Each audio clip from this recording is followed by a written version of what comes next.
Zagan sat silently inside his dark castle while Nefi watched him from below.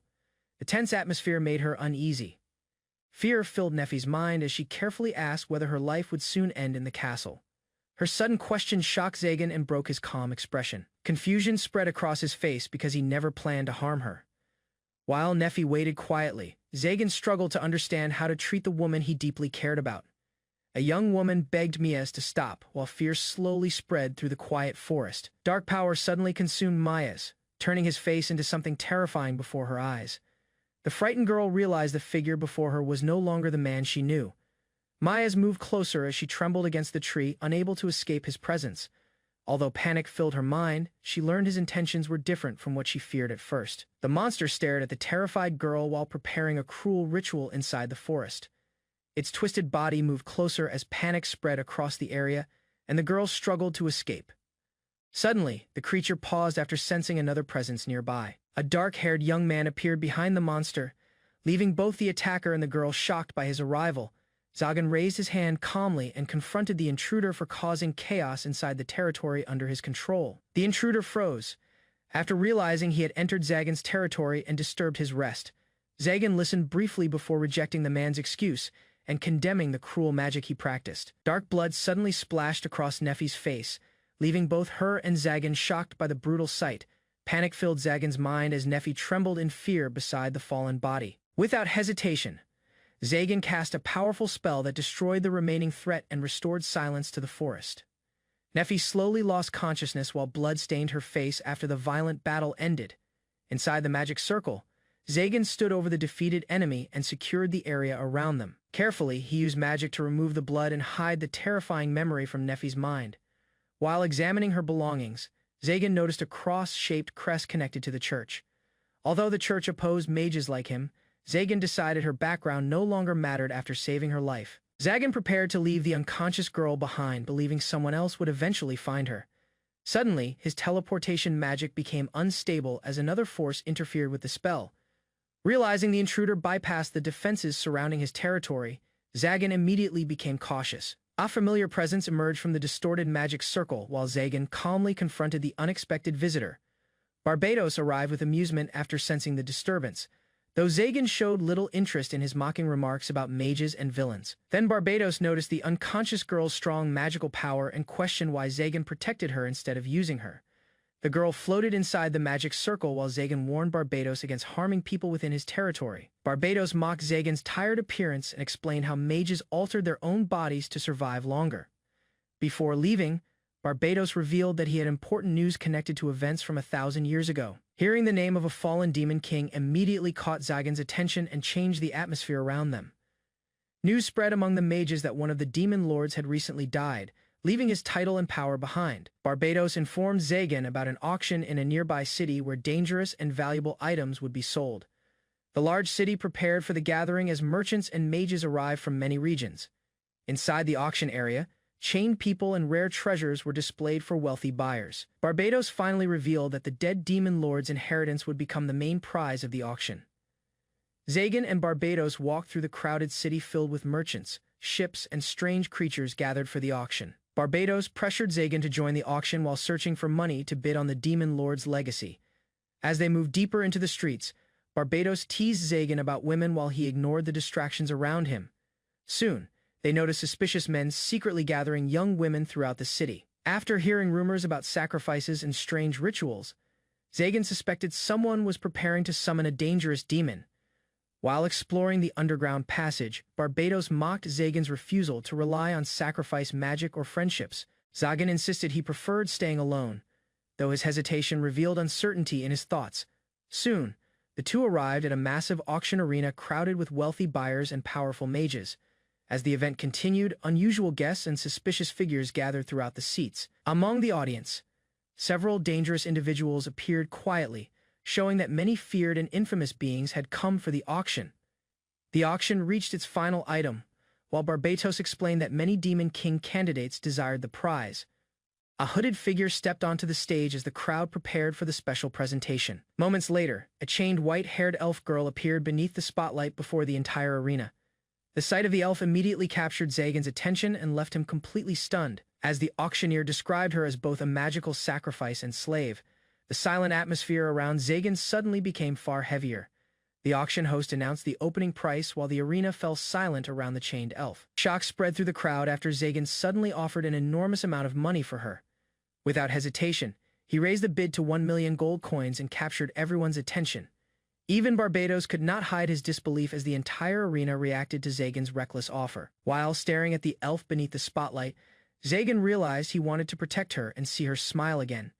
Zagan realized the elf was the one thing he truly wanted. Leaving Barbados shocked by his decision, embarrassment spread across Zagan's face after admitting his feelings, so openly in front of everyone. The auction officially ended as Zagan became the owner of the white-haired elf. Although Nefi quietly followed him, Zagan struggled to understand how he should treat or speak to her.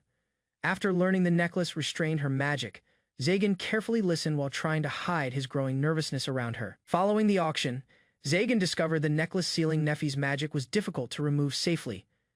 Meanwhile, the seller explained that her immense magical power prevented normal magic from affecting her body.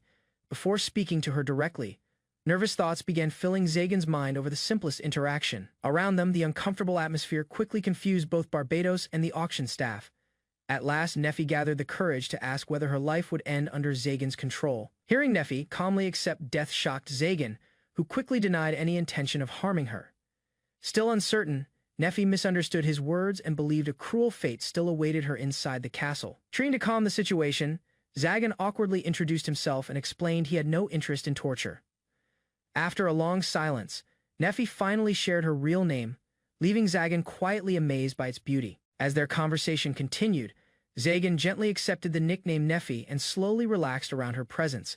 Nefi quietly revealed that she was feared as a cursed child because of her unusual power. Although confused by her answer, Zagan continued trying to understand the thoughts hidden behind her calm behavior. Suddenly, Nefi innocently declared her purity, leaving Zagan completely shocked by the unexpected statement. Embarrassment quickly filled the room as Zagan desperately explained he had no intention of using her for experiments. Unable to control his thoughts anymore, Zagan awkwardly avoided the topic while questioning his own words inside his mind. While Nefi calmly accepted living beside him, Zagan secretly panicked over sharing the castle with her. Despite Zagan offering her freedom inside the castle, Nefi still believed death would eventually await her. Her hopeless words reminded Zagan of his own lonely past and deepened the tension between them. Carefully, Zagan explained that he needed Nefi by his side and wanted her to stop thinking about dying. For the first time, Nefi looked genuinely surprised after hearing someone tell her to keep living. Together, Zagan and Nefi quietly stepped forward, beginning their new life inside the castle. A sharp sound echoed as Zagan entered the dark castle beneath the quiet night sky. Along the hallway, he brought Nefi toward a room high inside the tower while studying her uneasy reaction. Misunderstanding his words, Nefi calmly accepted the thought of punishment, leaving Zagan troubled by her fear. As they climbed higher, he realized she had been treated like an experiment for too long. Suddenly, Nefi lost balance on the stairs and Zagan quickly caught her before she could fall. Carefully walking up the stairs, Zagan reached back and held Nefi's hand to keep her steady. Warmth spread through his mind after realizing their hands remained together longer than expected.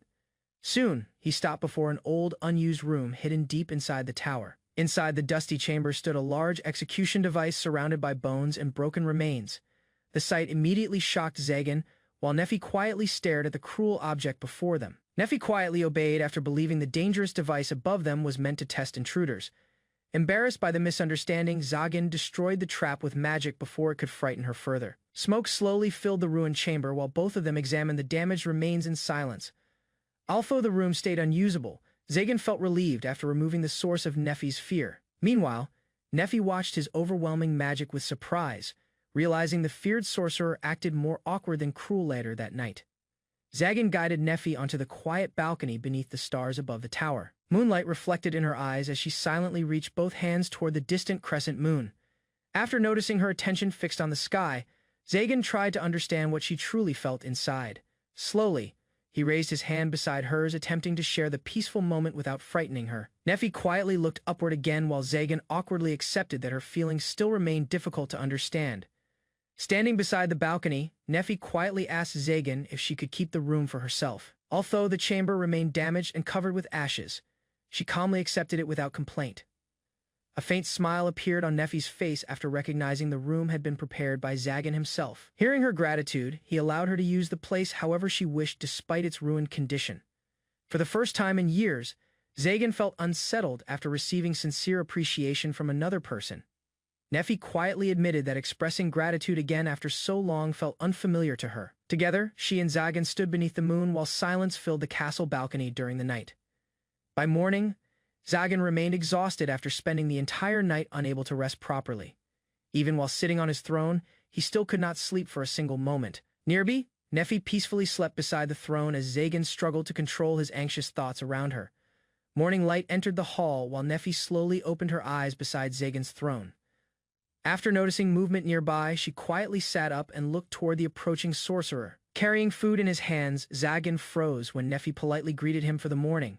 Confused by such a simple exchange, he struggled to think of a proper response without embarrassing himself. Unable to handle the tension any longer, Zagan awkwardly shoved the food toward Neffy and demanded she eat first. While eating together on the floor, Neffy became confused after seeing Zagan share the same poor meal with her. Her reaction made him realize she believed masters and servants should never eat identical food. Embarrassment quickly struck Zagan after understanding his simple breakfast looked worse than proper animal feed. Meanwhile, Neffy silently worried that the careless sorcerer might eventually collapse from such unhealthy meals. As they continued eating in silence, Zagan admitted he had lived like this for many years alone. While thinking about ordinary meals, Zagan quietly wondered what normal people usually ate every day. After noticing his poor eating habits, Neffy carefully offered to prepare food for him herself. Her unexpected suggestion immediately shocked Zagan, since he never imagined Neffy could cook at all. Excitement quickly overwhelmed him as he realized someone he cared about wanted to make food for him. Without hesitation, Zagan decided they should visit the city together to buy proper ingredients for cooking. While preparing to visit the city, Zagan discovered the travel cost was far higher than expected. After checking his finances, he reluctantly admitted he had no money, despite ruling a large castle. After spending all his money on Neffy, Zagan realized he no longer had enough gold to support their travels. While returning home, thoughts about selling belongings and stealing from wagons crossed his troubled mind. Neffy quietly noticed his strange behavior and became worried as he stared at her from behind. Embarrassing fantasies about opening a peaceful cafe with Neffy suddenly filled Zagan's imagination. Before he could settle his thoughts, another group of bandits attacked the wagon and demanded everyone's belongings. After realizing his empty finances, Zagan became determined to find money before visiting the nearby city with Neffy. While walking outside the castle, he considered desperate ideas to recover enough coins for their trip. Neffy quietly watched him struggle as he tried hiding his dangerous thoughts from her. Embarrassing fantasies about peaceful life with Neffy distracted Zagan until loud screams suddenly echoed nearby. Moments later, armed bandits attacked a passing carriage, forcing Zagan to witness the violent robbery before him. Zagan noticed a group of bandits carrying kidnapped people through the forest while Neffy quietly watched beside him. Although the criminals seemed weak, the sight of the captives reminded Zagan of cruel events from the past. Neffy sensed the sudden change in his expression and became uneasy as silence surrounded them. Rage burst from Zagan's magic, destroying the ground in front of the bandits while Neffy observed carefully. Disgust filled his eyes as Zagan judged the kidnappers as worthless beings. A large bandit rushed towards Zagan, believing a mage could not fight properly without magic. Without changing his calm expression, Zagan stepped forward and faced the attacker directly. Shock spread across the bandits as Zagan blocked the assault with overwhelming strength and precision. His counterattack struck instantly, sending the muscular criminal flying across the area. Fear quickly consumed the remaining bandits while Neffy watched Zagan defeat them without hesitation. A hooded mage activated a large magic sigil to trap Zagan and prevent him from escaping the battlefield. Instead of retreating, Zagan seized control of the sigil and turned the enemy's spell against its owner. Violent magic exploded across the area, destroying the ground while the kidnapped villagers watched in shock. Fear spread through the enemy group as Zagan advanced without mercy and forced them into despair. The surviving bandits collapsed in terror while Zagan calmly stared down at the defeated criminals. Neffy carefully watched Zagan after the battle while he worried that his actions had frightened her again. Trying to comfort her, Zagan awkwardly explained that the defeated bandits were no threat anymore. The rescued villagers gathered around him with gratitude, leaving Zagan confused by their cheerful reactions. A merchant rewarded him with money and requested protection for the rest of the journey. For the first time, Zagan realized people were thanking him instead of fearing him, and the unfamiliar feeling left him speechless. Zagan quietly wondered if the villagers trusted him only because Neffy stayed beside him during the journey. As the wagon continued forward, Neffy called out to him while noticing his troubled expression. Her question forced Zagan to think carefully about why he chose to rescue the kidnapped people. Embarrassment crossed his mind when he briefly imagined gaining Neffy's affection through his actions. In the end, Zagan convinced himself that protecting others in danger was simply the right thing to do. Inside the wagon, Zagan tried to justify his actions while Neffy quietly listened beside him during the journey. After speaking carelessly again, embarrassment filled Zagan's mind as silence surrounded the moving wagon. The town buzzed with life as Zagan and Neffy quietly entered, drawing a few curious glances. While seated in a shop, he offered her the freedom to choose anything, though she insisted she needed nothing. Reflecting on her silence, he realized uncertainty had dulled her sense of want. Remembering her clumsy stumble the day before, he decided proper clothes might help. A cheerful clerk greeted them warmly as they stepped into the clothing store. The town buzzed with life as Zagan and Neffy quietly entered, drawing a few curious glances. While seated in a shop, he offered her the freedom to choose anything, though she insisted she needed nothing. Reflecting on her silence, he realized uncertainty had dulled her sense of want. Remembering her clumsy stumble the day before, he decided proper clothes might help. A cheerful clerk greeted them warmly as they stepped into the clothing store. Neffy stepped out in a revealing outfit, leaving Zagan completely stunned and flustered. Manuela proudly claimed it matched his taste, but he questioned her idea of suitable. Blushing and embarrassed, Neffy begged not to be looked at while Zagan desperately sought normal clothes. She was finally presented with a modest dress and enchanted boots, softly stating she was fine with anything. As they left the shop, Manuela whispered, reminding Neffy how fortunate she was to be treasured. Manuela leaned closer, whispering something that caught Neffy off guard. Fingers gripped fabric tightly as the words sank in. She began to wonder if she was truly valued. Steps followed behind without hesitation when asked to enter the next store. A surprised clerk greeted them as a request was made for a specific check. Hand reached toward her collar, gently asking if its removal was possible. Words carried weight. Wearing that collar made it seem like she still belonged to someone else. A magical seal flared as the clerk explained. Its removal exceeded their ability, sinking his mood. Warning followed. Tampering might trigger traps hidden within the enchantment. Worse still, forced removal could be fatal, and even auction staff lacked the means to unlock it. A kind offer was declined, not out of pride, but from a sense of undeserved reward. Across the counter, a quiet smile formed as the blacksmith spoke words of gratitude. A year ago, he and his daughter had been rescued from a carriage attack. Though they fled in fear, they never forgot the mercy shown that day. Memories faded for one, but the gesture remained unforgettable to the other. An open invitation followed return any time. No matter the reason, no debt owed. Strangely, people had been unusually kind all day, something he couldn't explain. Kindness felt foreign. Even the blacksmith, once wary, now smiled sincerely.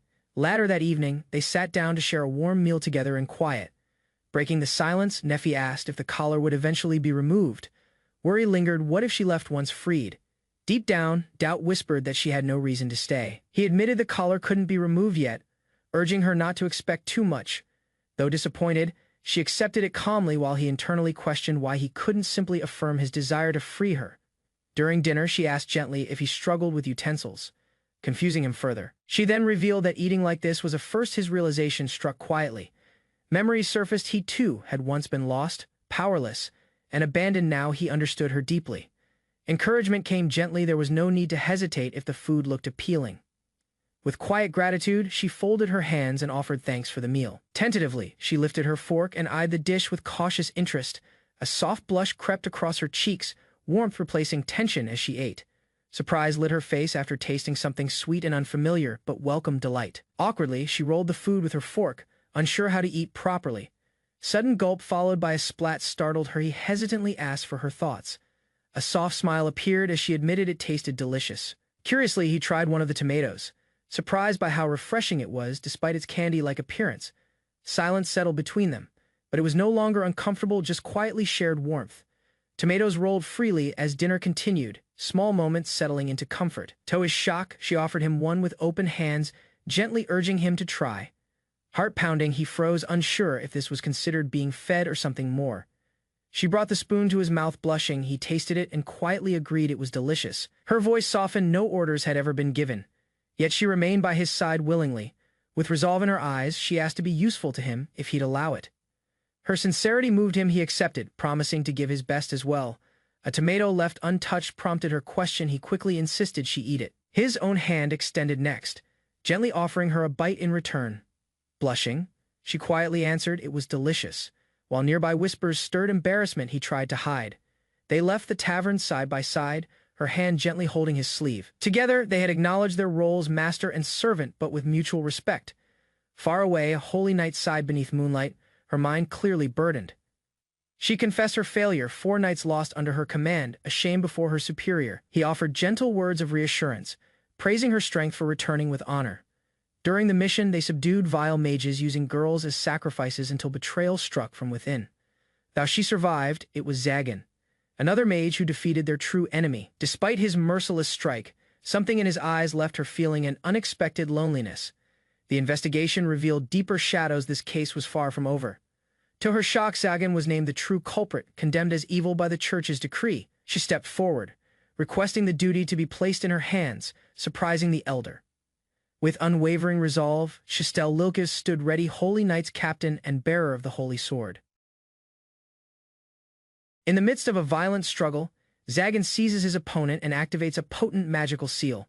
The symbol burns into his flesh, blood trickling as the power completes its transfer. Upon awakening in his grand hall, he finds Neffy standing before him, composed and waiting.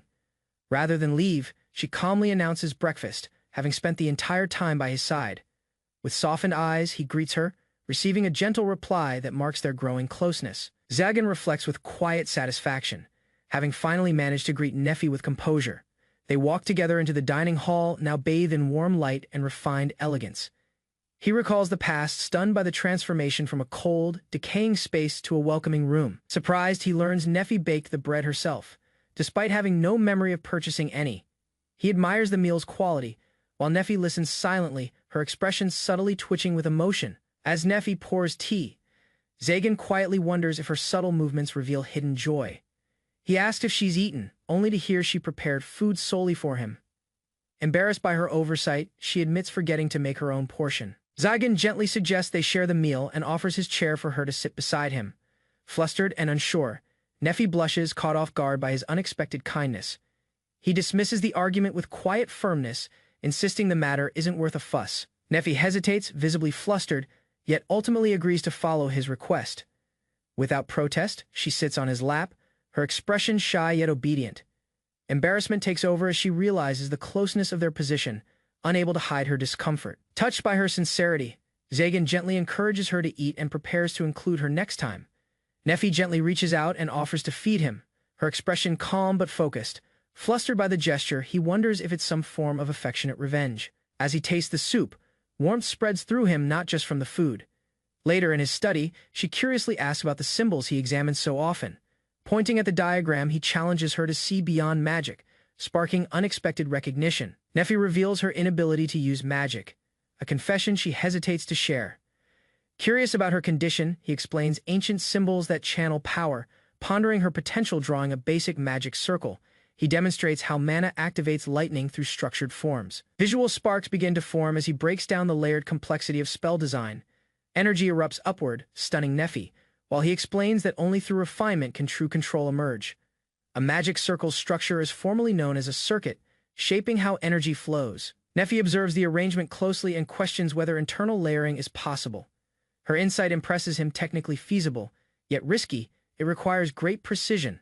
Layering circuits disrupts mana flow, often rendering spells inert or dangerously unstable. If perfectly executed, such control allows a mage to command magic post-activation, turning all attacks into personal power. Achieving complete control over active magic could, in theory, make someone the strongest mage alive. Despite that, he reminds her theory alone means little without real application and effort. Serious research into magic's true limits remains rare, often dismissed as impractical or dangerous. Such power would only serve to overpower others and steal magical knowledge by force.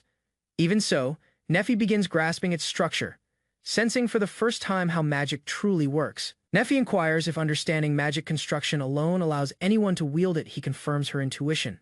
In a room filled with dangerous runes, he warns her about traps mages use to guard secrets. Turning back, he reassures her with a grin the traps won't harm her. Her startled reaction draws a comment. She's clearly enjoying herself. He notices her ears drooping softly, quietly revealing emotions she couldn't express with words.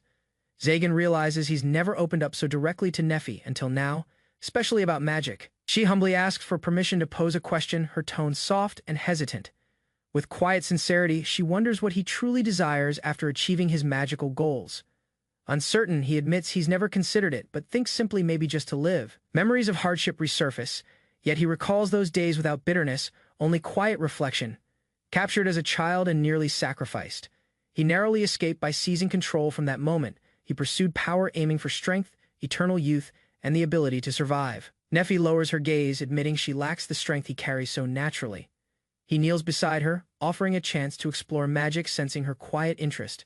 Far beyond their walls, an unknown force approaches, hinting that peace may soon be tested. Zagan instructs Neffy to prepare dinner, requesting nothing more than a meal for two. A group of armored knights stands outside, determined to confront the so-called kidnapper. Frustration builds as they find themselves trapped within a magical barrier, looping endlessly. The barrier shatters as one knight attacks, causing Zagan to appear and sarcastically welcome them.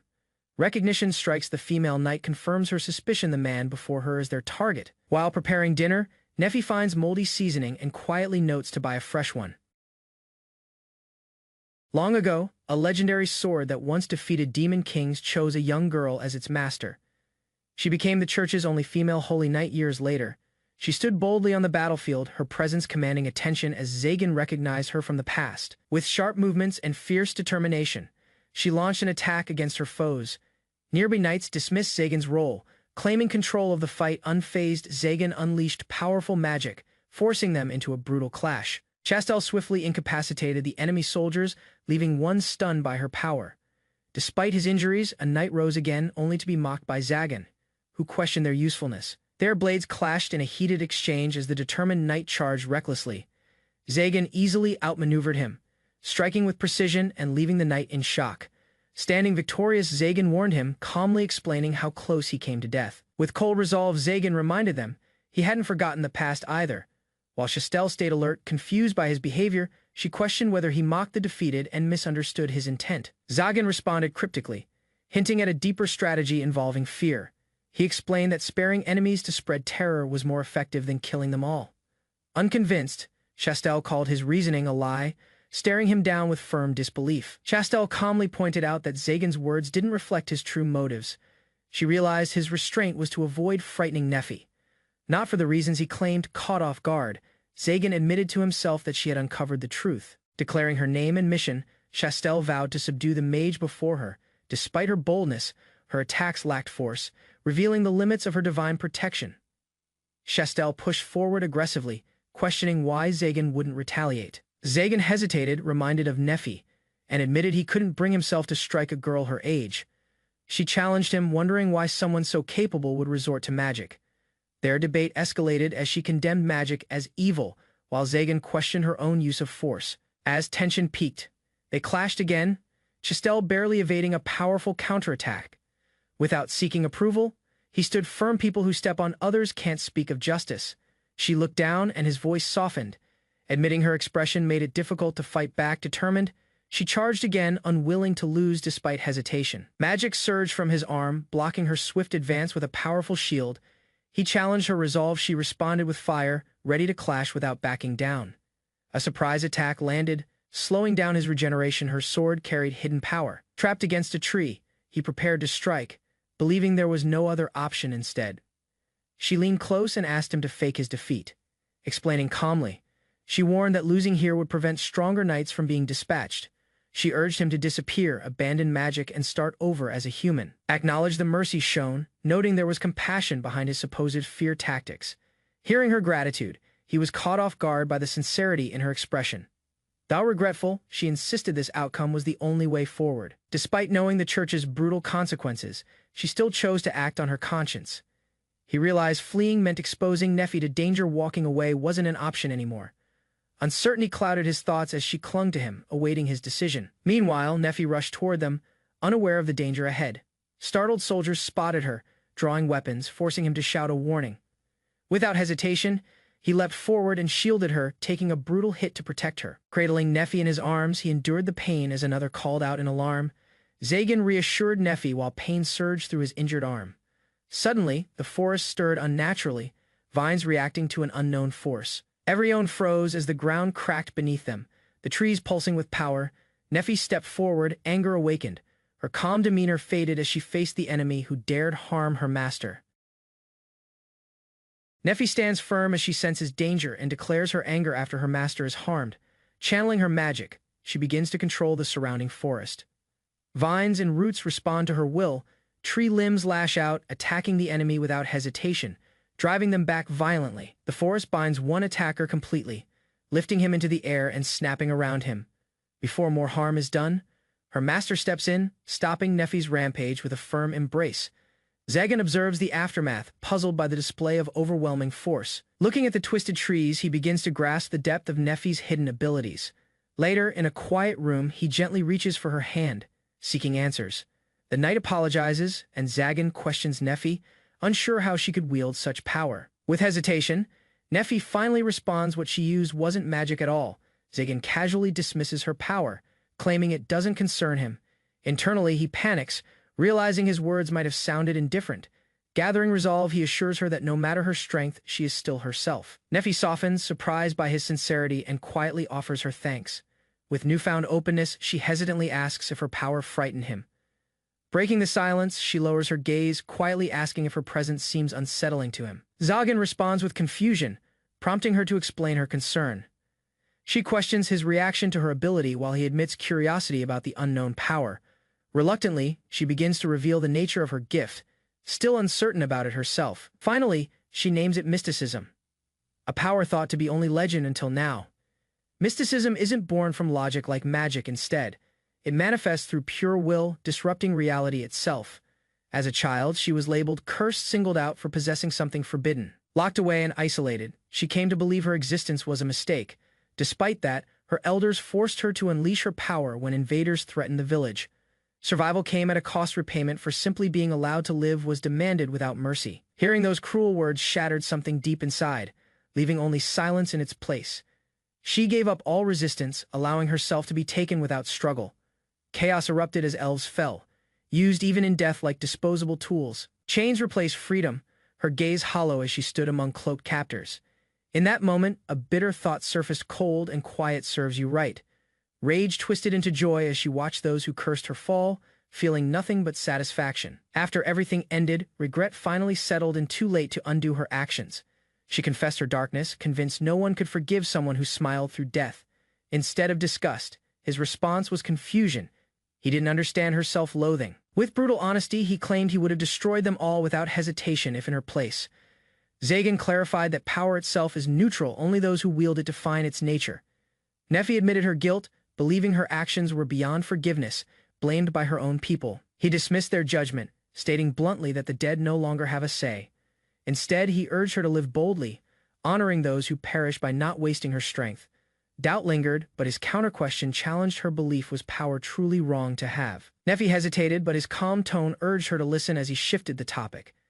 Zagan confessed that many labeled him evil without understanding his actions. In a flashback, he recalled saving a girl from bandits, only to be questioned for doing so. The rescued child challenged his ideals, accusing him of denying the weak their right to live. Looking back, he regretted saving her, realizing pity had only led to corruption and arrogance. Driven by disdain for weakness, he vowed never to become like those he despised. Abandonment taught him hard truths. Depending on others only invited betrayal. Alone and desperate, he buried himself in study, clawing towards strength at any cost. Despite reaching power, emptiness remained. Admiration meant little when purpose felt hollow. Now, seeing Neffy hurt, he found himself shaken not by weakness, but by her sadness. Even if it risked everything he believed in, he chose to confront the contradiction within. Kneeling before her, he gently lifted her chin and told her not to look so sad. With sincerity, he assured her she belonged, her presence now irreplaceable to him. Tears spilled freely as emotion overwhelmed her. Voice breaking with relief, she clung to him, crying under the quiet night, finally feeling accepted and safe. Flushed with embarrassment, Neffy quietly admitted she'd shown a side of herself she rarely revealed. Zagan reassured her, amused, saying it was the most she had ever spoken. She then noticed his hand and asked if the pain remained. To their surprise, the wound had vanished, likely healed by her touch. Stunned, he thanked her with awe while she looked on, completely confused by his reaction. Zagan's thanks caught her off guard. It was the first time he'd said those words to her. despite everything. She smiled softly, reaffirming that she belonged to him without hesitation. Later, her quiet steps echoed in the hall as she approached him once more. She struggled to speak, fidgeting nervously in front of him. Blushing, she asked shyly if she could sleep by his side that night. His entire body froze in shock as her unexpected question echoed clearly in his mind.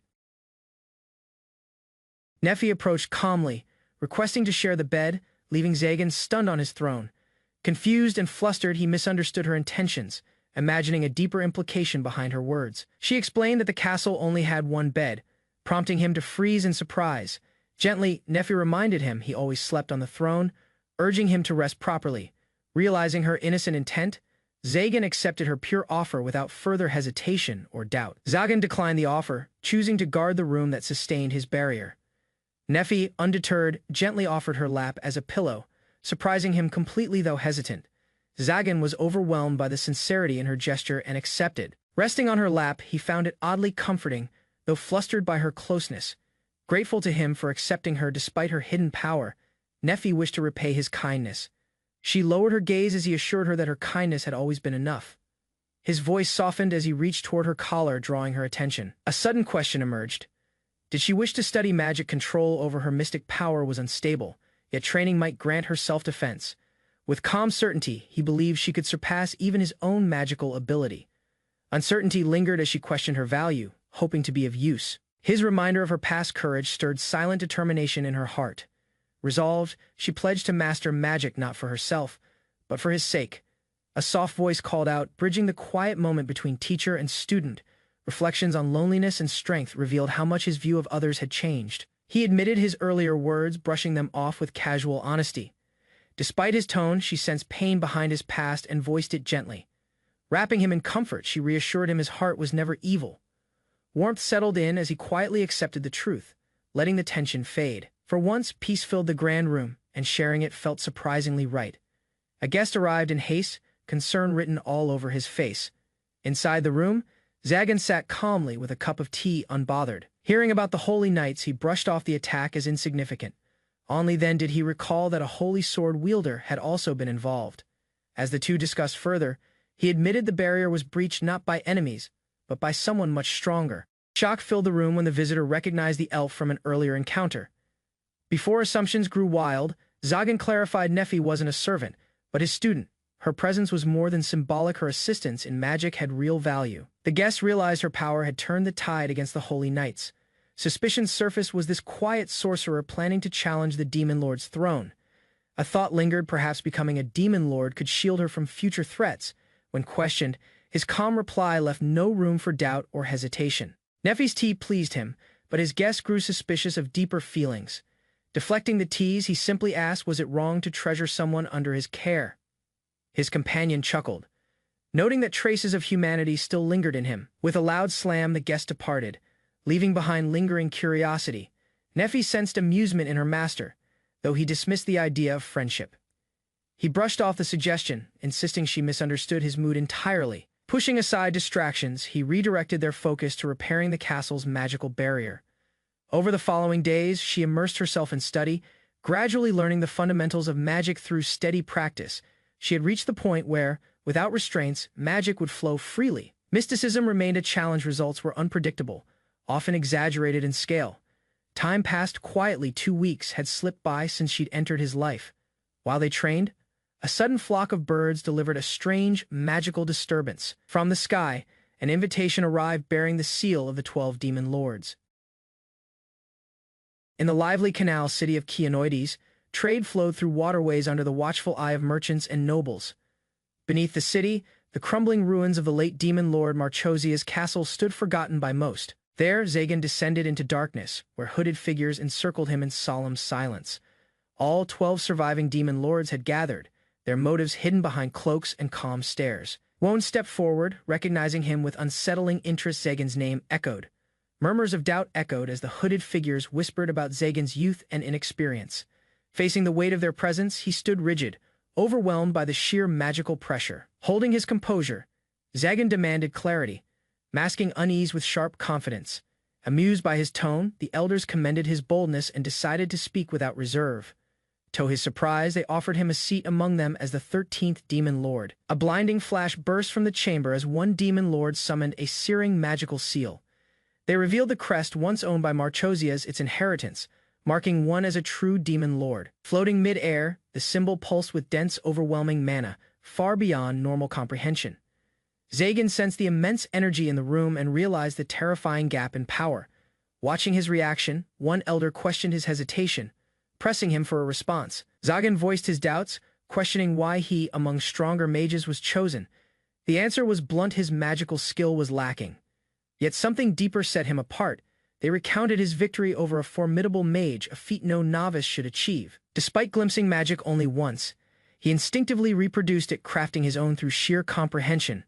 The council acknowledged his terrifying potential, warning that none could resist him if he desired destruction. He declared his might tyrannical power worthy of a true demon lord. They justified their choice, claiming it served the evolution of magic and intelligence. Unconvinced, Zagan challenged their reasoning, questioning if he could really take from them. Laughter filled the hall, but a warning followed, cautioning him as he turned to leave. A cold gaze reminded him loss could come swifter than any gain. To bear the title of Demon Lord meant more than power, it was the threat of total erasure. That same fate now loomed, the consequences already cast in shadowed certainty. No comfort awaited, only the descent into a void deeper than any mage's darkness. Normal life slipped away long ago, survival demanded sacrifice and surrender. Only two paths remained: ascend without hesitation or fade into irrelevance. Doubt stirred as memories of Nephi surfaced. Could he truly expose her to such a fate? His decision hinged on a single desire, a condition yet to be fulfilled. Permission was granted, his choice respected. The council awaited his resolve. He stepped forward without hesitation and accepted the role of Demon Lord. In a surge of magic and ritual, Zagan was officially welcomed as their newest sworn ally. Peaceful moments passed as Nephi quietly prepared dinner inside the stone-walled home. Footsteps signaled his return, yet something in his expression felt distant. Concern filled the room as she paused, sensing a heaviness she couldn't explain. Memories flickered her warmth, her light, and the weight of his new fate tightened. With quiet resolve, he confessed the truth: he had become a demon lord. Recognition of his new title dawned. He now stood as a king among mages. With that power came a legacy, the artifacts and knowledge of Marchosia's. He extended a magical key toward Nephi, activating the seal once placed upon her. Chains shattered as magic responded to his command. Her collar fell away at last. Fingers brushed her neck in disbelief. Freedom, once distant, had quietly become reality. Her question lingered, but his answer was brief and cold. Without emotion, he cast her aside, claiming he no longer needed her. Days earlier, she had just started settling into life at the castle. Eager to help, she tackled a cursed mess with full effort, unaware she misunderstood everything. The elf girl awoke in an unfamiliar, ruined room, disoriented and confused about how she arrived there. She recalled preparing lamb stew for her master, only to suddenly collapse and wake in this strange place on the ground. She found her broken slave collar, evidence of a severed bond. Memories returned. Her master, now a demon lord, had cast her out without explanation. Thou abandon, his final words urged her to live for his sake. Kindness surrounded the girl as she recalled words of comfort once offered to her: freedom, food, and safety. Her heart echoed with the memory of his voice, gently confessing his need for her. Despite that, she sat in silence, unable to cry, burdened by confusion and loss.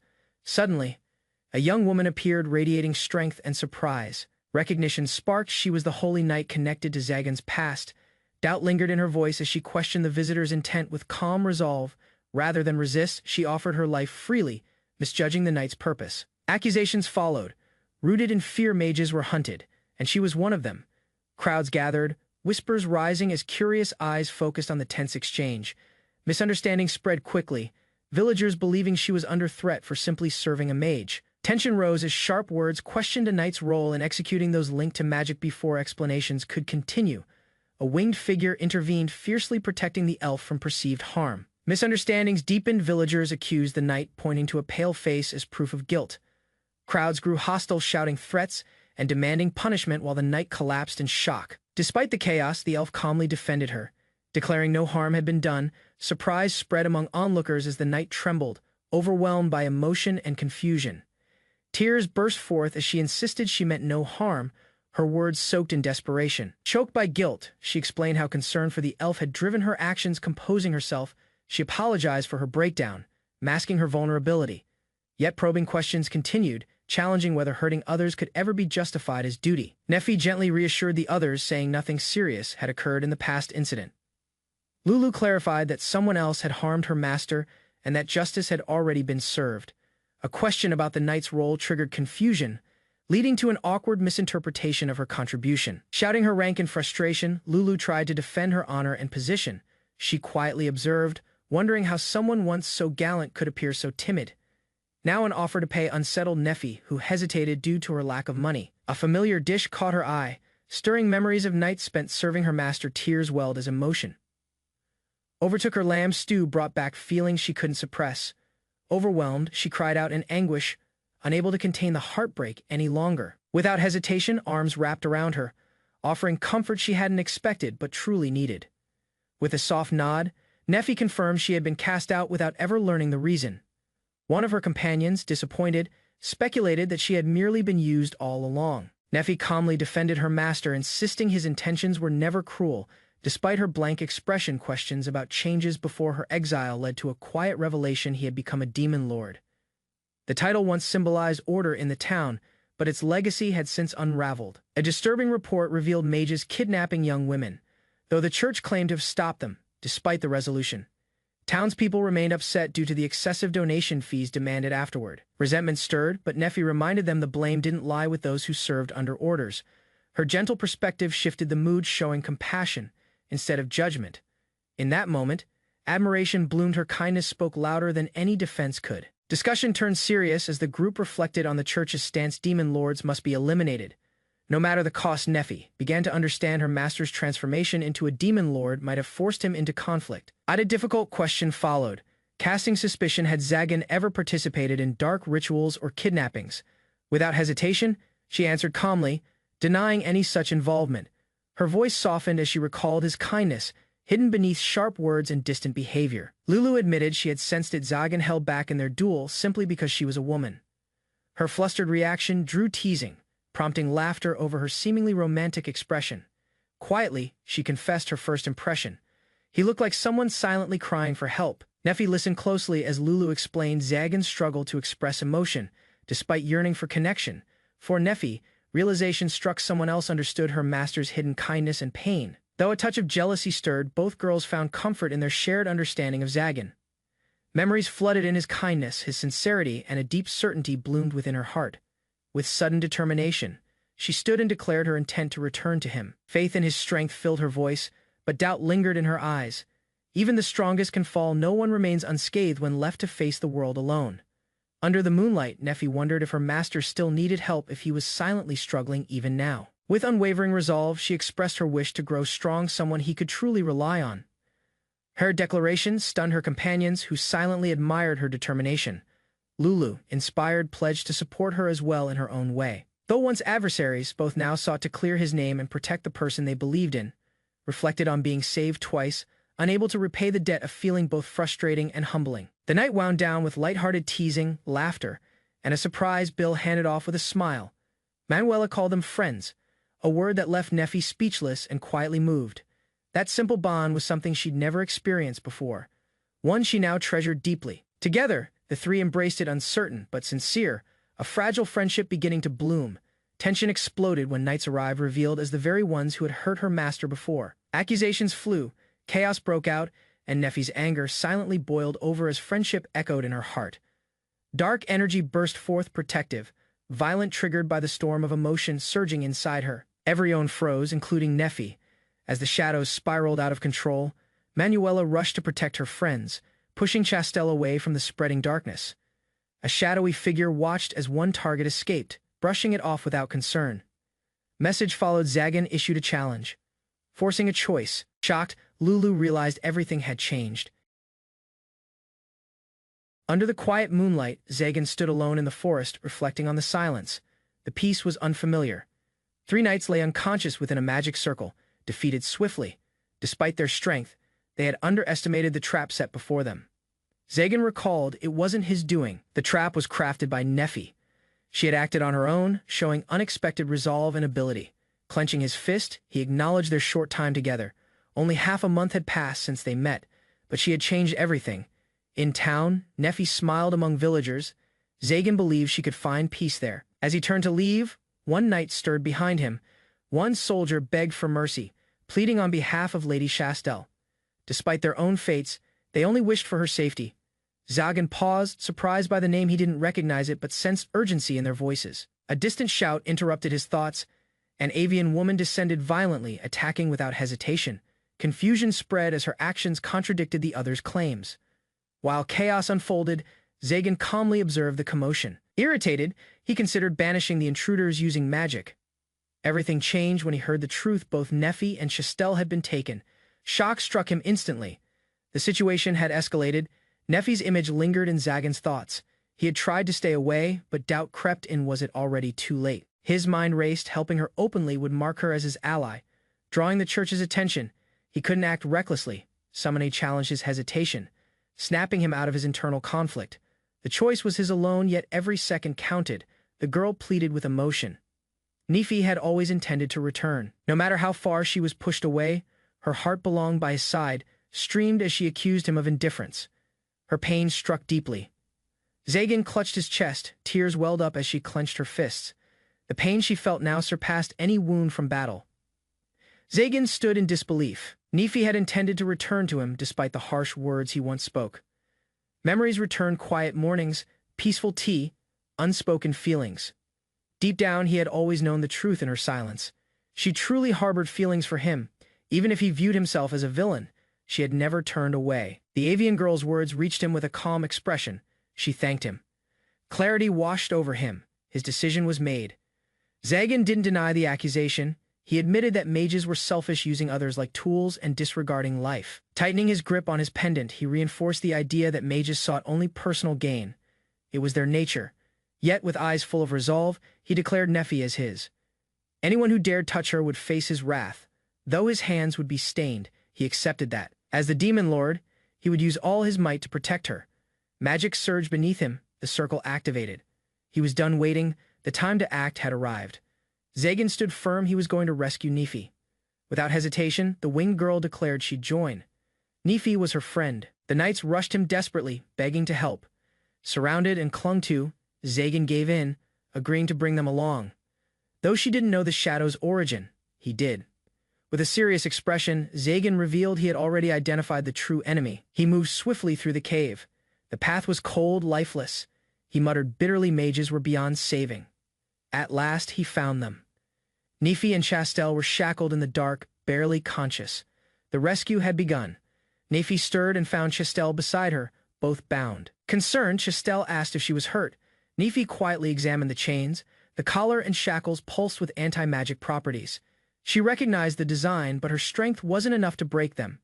She tested her mysticism, hoping it might work. Sadly, her magical aptitude still fell short, rendering her efforts useless. Suddenly, the sound of footsteps echoed from the cave's entrance.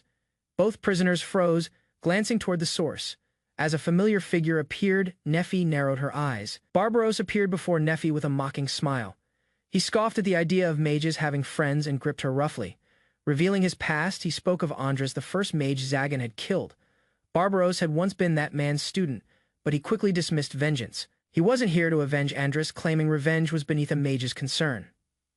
In truth, he had long despised his master. If Zagan hadn't ended him, Barbaros would have. Driven by envy, he believed Zagan had stolen everything: power, castle, even Neffy. And now, he intended to take it all back. Barbaros admitted his past attempts to manipulate the church and attack Zagan had failed miserably. His subordinates were no match. Chastel slowly pieced the truth together. The one behind the kidnapping it had been Barbaros all along. He mocked her late realization. She accused him of cruel schemes just to frame Zagan. Barbaros grinned, explaining the sacrifices were convenient, not essential. The ritual had to be done anyway. To rise as the next demon lord, he needed to prove his strength. Neffy's magic was key to unlocking the door. Despite his threats, Neffy remained calm. Her quiet defiance made his victory feel far less certain. Neffy softly refused to burden Zagan. She believed he would come, but wouldn't act in a way that caused him trouble. Looking Barbaros in the eyes, she declared the truth: Zagan had already inherited the title of Demon Lord. He recoiled in disbelief. Her words struck a nerve. Yet, Neffy remained firm. That truth was why she had been discarded.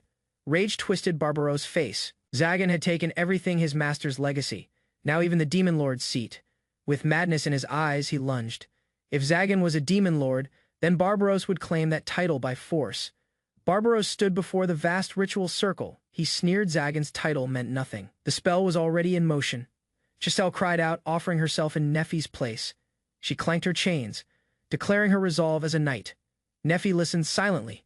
Being called a tool was nothing new. That label had followed her for as long as she remembered. But Master never saw her that way, not even once. Zagan gave her value beyond use tears.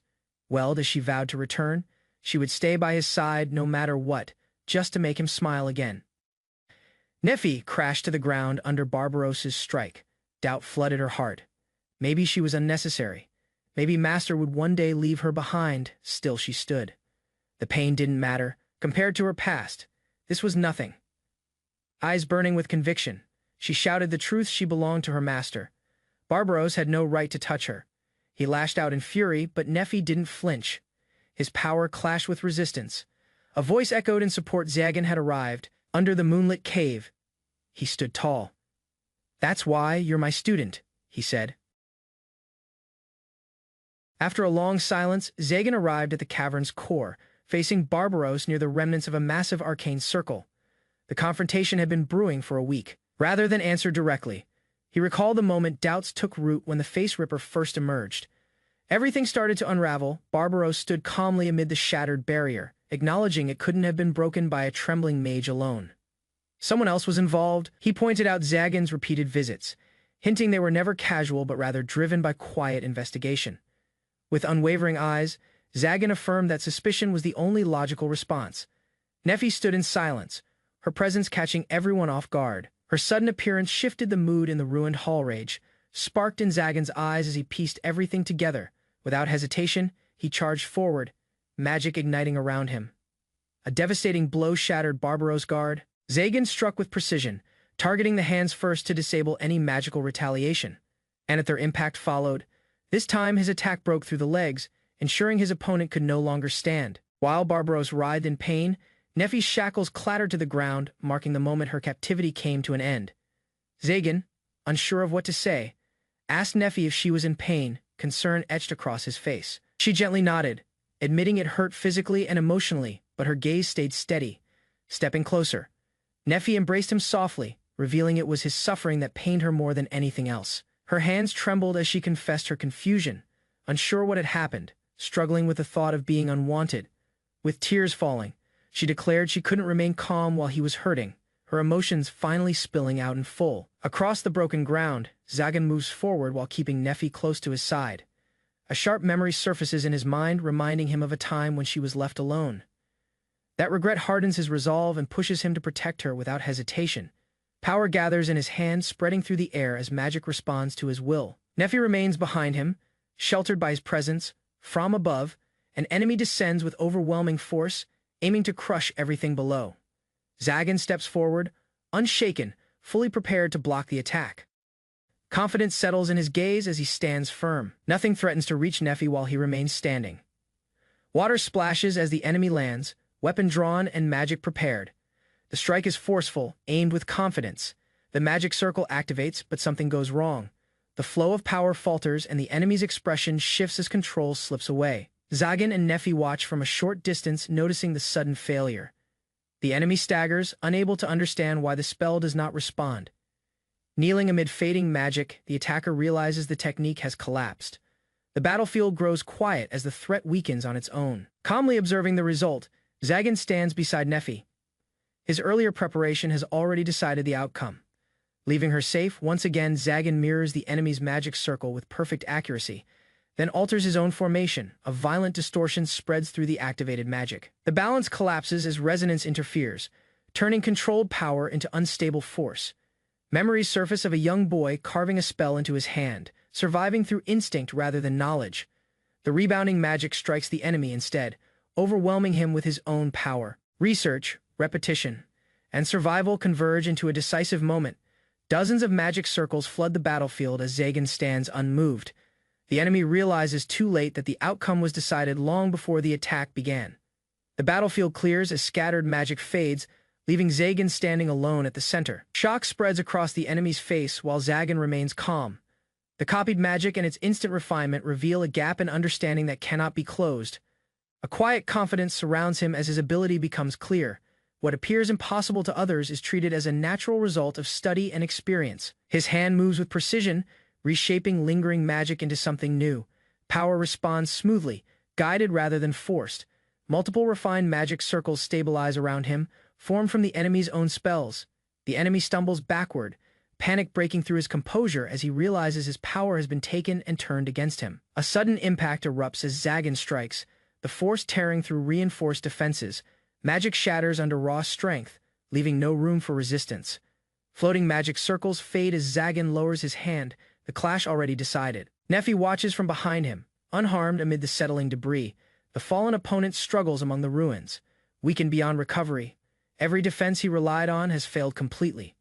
With a final step forward, Zagan stands over the defeated foe. The battle ends in silence, victory secured through overwhelming control and resolve.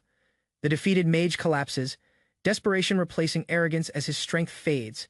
Injuries and exhaustion force him to lower himself, clinging to the ground in surrender. Zagan approaches at an unhurried pace, his footsteps echoing across the shattered terrain. A brief pause settles between them as their eyes meet.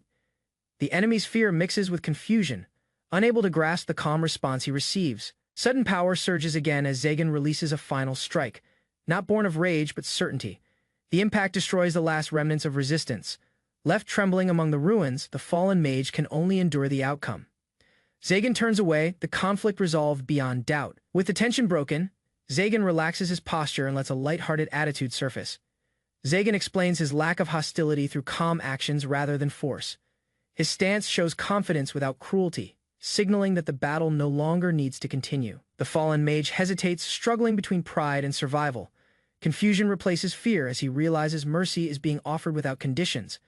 A sharp movement interrupts the moment, revealing the mage's lingering aggression. Zagan remains composed, prepared to respond if necessary. Instead of finishing the fight, Zagan chooses restraint control, not destruction, defines the end of the confrontation. The battlefield grows quiet as Zagan reflects on his own way of ruling. His confidence is unshaken, shaped by choices made without concern for convention. Standing beside Nephi, he makes his resolve clear through action.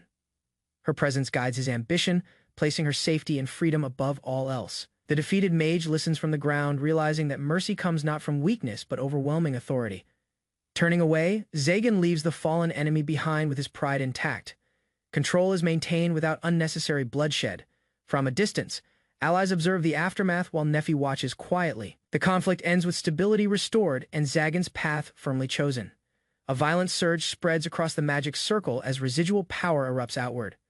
Zagan turns back after sensing movement, surprised by the change. The defeated mage struggles to rise, clearly shaken by what is happening. As the ground collapses, the mage realizes something went wrong during the earlier impact. Unstable magic reacts to the force used against it. Dark energy twists into a massive spiral, pulling everything toward its center. The battlefield transforms into a dangerous vortex. They are forced into motion as the strange mana spreads. The conflict ends, but a new and unpredictable threat emerges. The defeated mage trembles as he realizes the spell has gone beyond his control. Fear replaces intent while Zagan watches closely. From the damaged magic circle, a distorted entity begins to emerge. The battlefield shifts again, signaling the arrival of a far greater danger. Within the glowing magic circle, ancient inscriptions reacted to a careful touch. Suddenly, the ritual erupted with blinding light and violent force. The space distorted as overwhelming energy poured out, hinting that something beyond control had been drawn in. From the chaos, a massive shadow took shape, its form unstable and unnatural. Nearby, its presence alone pressed heavily on everyone watching. Lurching movements revealed the entity's incompleteness.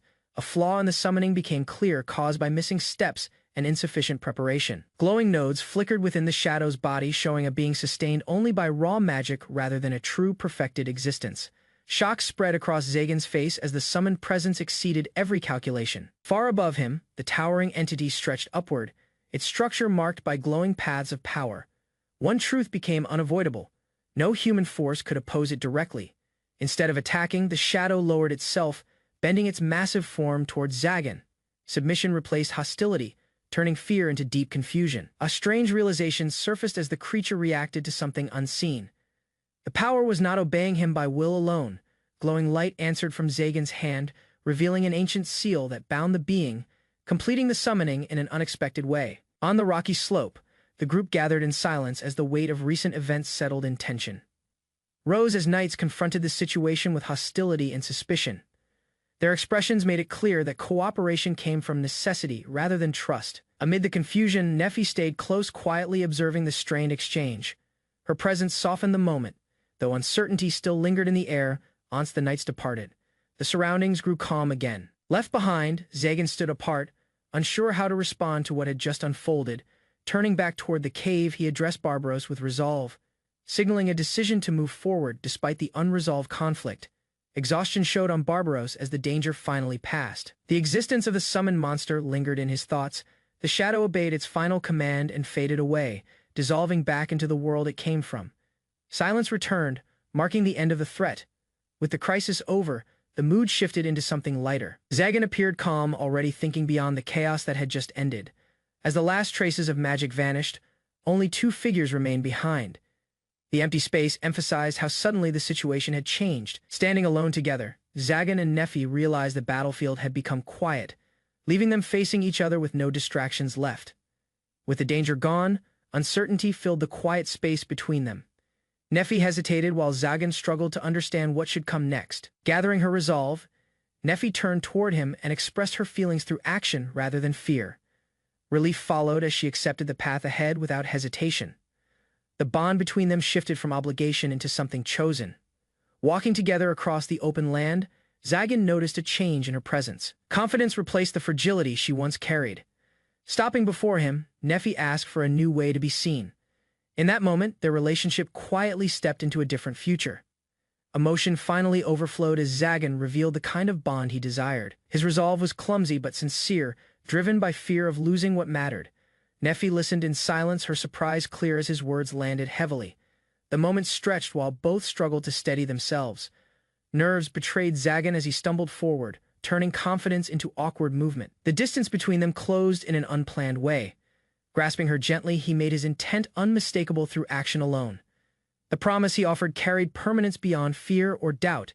Expression softened into pure happiness. Her answer needed no words, sealing their bond with quiet certainty. The ring returned to Neffy's hands, carrying memories of how everything began. She held it carefully, aware of its weight beyond magic. Hesitation flickered across her face as she considered its meaning. What once symbolized ownership now felt uncertain and fragile. Facing Zagan, she acknowledged the bond that first tied their lives together. The past was not denied, only re-examined. As he drew closer, the space between them softened into mutual understanding. What they shared no longer needed labels to exist. Turning back with quiet curiosity, Neffy searched for words to define their connection, sensing it had become something entirely new. Zagan froze under the weight of his own uncertainty, overwhelmed by feelings he could not properly name or control.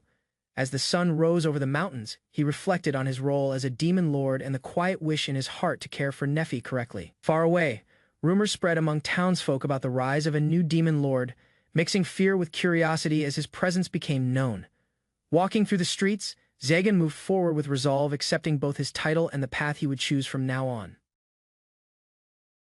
Within a towering library packed with endless shelves, inspecting the strange seal on his hand while surrounded by scattered tomes and ancient records. From old manuscripts, fragmented accounts emerge about demons, binding seals, and forgotten forces. After months of solitary research, countless books are reviewed, yet even legacy texts fail to reveal clear answers, leaving his efforts unresolved. The heavy silence breaks when a faint noise echoes through the hall, causing him to pause and sense someone approaching from behind. Nearby, an elf girl appears unexpectedly, startled by his presence, while the demon lord turns slowly, unaware this quiet encounter will alter his future. Neffy stands uncertain, her expression tense as she struggles to decide how to respond, clearly unsure of her place beside the demon lord. Nearby, Zagan watches her quietly from the shelves, observing her reaction while considering what she truly wants from him.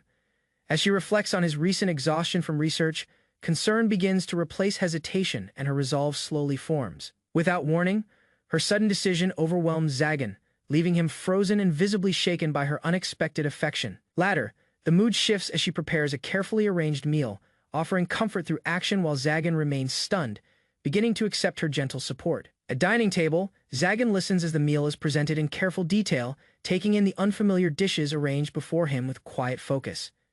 As he tastes the food, warmth spreads across his expression, and a sense of relief settles in as the simple meal exceeds his expectations. The moment grows lighter when dessert preparations begin, and the atmosphere shifts from tension to cautious comfort within the room.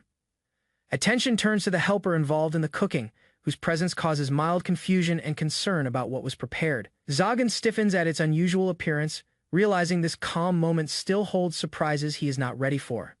The sweetness of the dessert hits Zagan all at once, catching him off guard as his composure breaks under the unfamiliar taste and emotion. Outside the dining room, his thoughts drift as he reflects on how something so simple could bring warmth and calm he had never known before.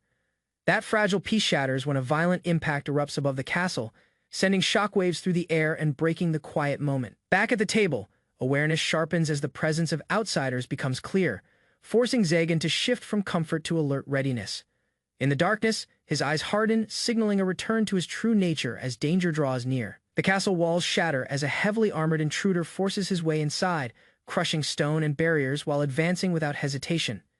Explosions echo through the grounds as traps fail, one after another, leaving clear damage that marks the intruder's direct path forward. Zagan observes the situation calmly, recognizing the skill behind the intrusion while noting the precision used to bypass his defenses.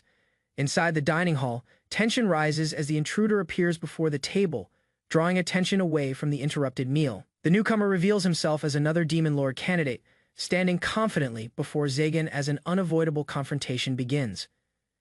At the table, Zagan continues eating without urgency, focused on finishing his meal despite the looming threat nearby. Suddenly, the intruder attacks, swinging with brute force and attempting to crush him through sheer strength rather than magic. The strike is deflected midair, revealing the enemy's reliance on physical power as Zagan counters with precise control. Irritation flashes across Zagan's face as debris scatters close to the table, turning the battle personal rather than strategic. With his priorities shifted, Zagan steadies himself, balancing calm restraint and overwhelming power as the confrontation fully begins. After the battle, Zagan surveys the quiet room, ensuring the intruders remain unconscious while guiding Neffy to stand down and rest. Beside the bed, Zagan notices the small horned girl sleeping peacefully, realizing her vulnerability and accepting responsibility for her protection. Zagan stands frozen in his mansion room after realizing he struck a small elf. Shock sets in as the memory of the moment replays in his mind.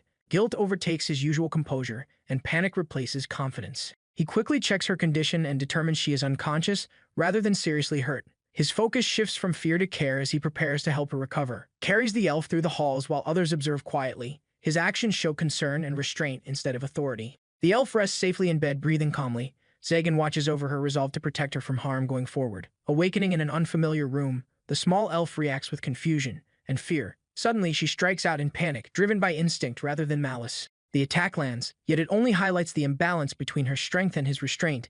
Instead of retaliating, the Demon Lord endures the blow. His resolve wavers as he struggles between self-defense and the need to remain gentle for her sake. Eventually, the elf's emotions spill over, revealing desperation and insecurity. Her actions stem from weakness and a desire to survive in a harsh world. The Demon Lord accepts her state and her potential, marking the beginning of an unexpected bond. Zagan calmly explains the limits of his magic while observing the elf closely. His composed posture contrasts with the tension building between them. Demonstrations of power follow, revealing how magic and physical strength differ among races. A sudden realization strikes her, and fear ripples through her body. Zagan notices the change immediately, studying her reaction instead of pressing forward. As her past and weakness surface, fragments of harsher truths emerge. Zagan listens carefully, recognizing the burden she carries simply by surviving. Understanding dawns within him as he compares her behavior to his own past. Sympathy replaces suspicion, quietly reshaping how he sees her. Zagan pieces together the elf's actions by reflecting on her past behavior and desperation. Taking control of the situation, he asserts his authority as a demon lord. His stance is firm, yet his intent shifts away from violence. Instead of harsh punishment, Zagan assigns her a role close to him. The decision places responsibility on her while keeping her under protection. Time passes as he explains expectations through action and guidance. His focus lies in teaching structure, limits, and basic understanding of right and wrong. Realizing she is not in danger, she begins to see Zagan as a guardian rather than a threat. Zagan considers the elf's strange habits and begins to understand that her actions come from survival rather than defiance. Annoyance flickers across his face as her behavior tests his patience.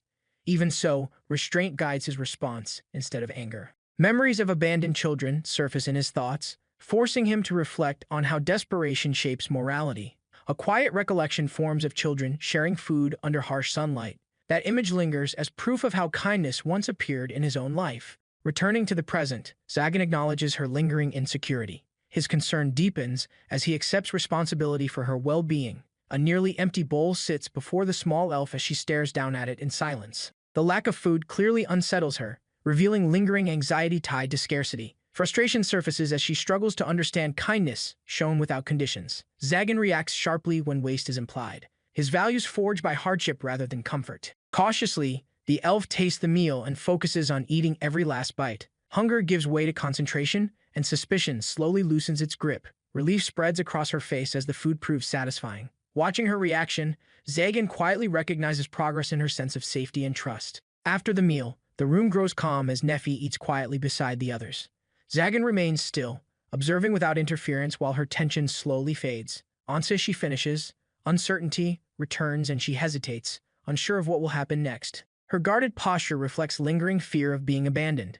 Zagan turns to leave, assigning Neffy to help under supervision. His departure creates unease, drawing out her suppressed anxiety.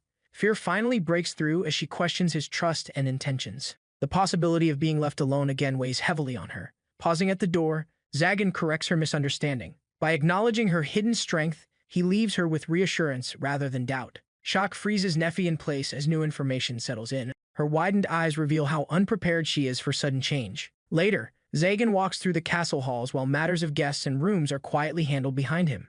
Routine actions fail to distract him from lingering concern. His thoughts drift outward toward distant walls and open skies. Reflection replaces urgency as he weighs the aftermath of recent events. Elsewhere, decisions are made within sacred stone halls. Gratitude and conflict collide as past rescues influence difficult judgments. The suspension marks a turning point, signaling consequences that will reshape future paths. Chastel Lilkevist is informed that her role as captain of the Holy Knights has been suspended indefinitely. A punishment she didn't see coming decision, her comrades argue for her, urging the church to reconsider the consequences of their actions. Alone, Chastel reflects on the situation, realizing that the church's true corruption is far greater than any demon lord she's faced. The demon lord offers an unconventional solution, suggesting she abandon the rules and take control of her destiny. Though tempted, Chastel resolves to follow her own path, determined not to forsake the principles that have guided her thus far. Chastel kneels before the elder priest, who pleads for her to endure the punishment. She remains silent, contemplating the betrayal she feels from the very institution she once served. Suddenly, a terrifying news arrives. Raphael Hurandal, the wielder of the Holy Sword, is coming known for his ruthless ways. His arrival spells disaster. Realizes the church sees her as a threat. She's marked for purge and apostate. Her decision is clear. She must leave before it's too late. Zagan watches from a distance, unsure of her choice, but accepting whatever path she takes. As Chastel moves forward, a child asks if anything bad will happen, fearing the worst. The child, curious, inquires if Chastel made the soup they had enjoyed. With a simple yes, she answers, her face betraying a hint of sadness. Full, another servant, questions if Chastel is afraid of Zagan. Chastel, though uncertain, assures him she isn't scared, but her eyes tell a different story, making light of the situation. Jokes about Zagan's appearance, suggesting that with a wider mouth he might look more handsome. However, Chastel knows the true threat is not in appearances. Zagan's power is terrifying, and there is nothing she can do against him. Chastel, contemplating her situation, asks Neffy why she stays with Zagan, a man who treats her as an equal, not a slave. Neffy, in response, wonders if Foal has a place where he belongs too. Chastel's mind drifts, realizing her own place is not where she thought it was. After hearing Neffy's question, remains silent, her heart conflicted. Meanwhile, Zagan stands outside, irritated by the child's behavior. He sighs in frustration, tired of dealing with brats. Several days pass, and life continues. The mundane routine of everyday tasks takes over, though the looming tension never leaves the air. Chastel reflects on Valefar's obedience, noticing that she started to lower her guard around him. Deep in thought, looks over a mysterious book. He feels that something is missing, and frustration grows as he realizes he must investigate further. In the library, Zagan grows more determined. He can't ignore the fact that the demon lord he's seeking has hidden something crucial, possibly about the demon race itself. Foal, pretending to be playful, teases Zagan about attacking him from behind. Zagan brushes it off, though the tension is palpable. A chilling encounter occurs when Zagan faces a former enemy. The man swearing vengeance conversation had taken place recently. She told someone they could challenge her any time, but now doubt lingers in her mind, smirking. Zagan repeats those words, offering the same challenge. However, consequences are clear. Each loss will extend the challenger's service. Foal, witnessing the exchange, looks concerned. Surprised, Chastel remains quiet, the weight of Zagan's words heavy on her. Dinner is served, and while they eat, Zagan asks if the food meets expectations. Chastel remains lost in thought, wondering about her next steps. Later, with a hint of regret, Chastel apologizes for interrupting earlier. Her words show respect for Zagan, but also a quiet unease. Finishing her meal, Chastel assures Zagan that everything will be fine, yet his expression suggests he's contemplating something more. Zagan mentions bringing her to Marchoja's castle the next day to investigate.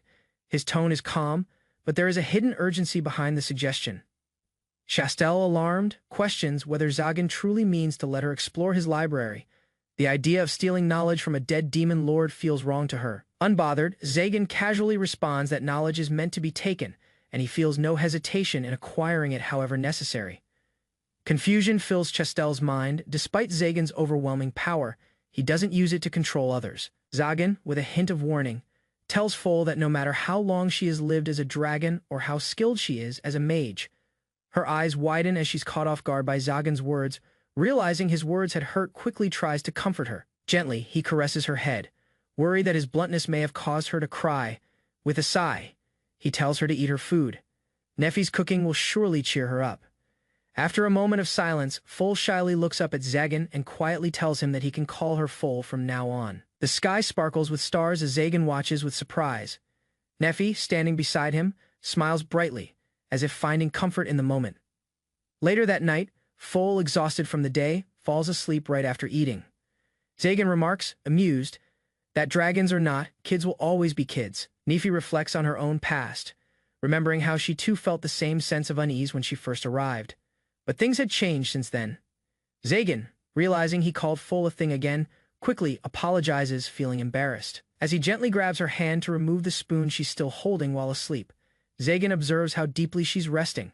He wonders if she's dreaming about other parents, a thought that lingers in his mind. Nefi, observing the scene, comments that it feels like they have a child, despite the unusual situation. Embarrassed, Zagan quickly tries to clarify that he's simply protecting her. Like a guardian, Nefi, with a teasing smile, insists that he's more like a parent than he realizes.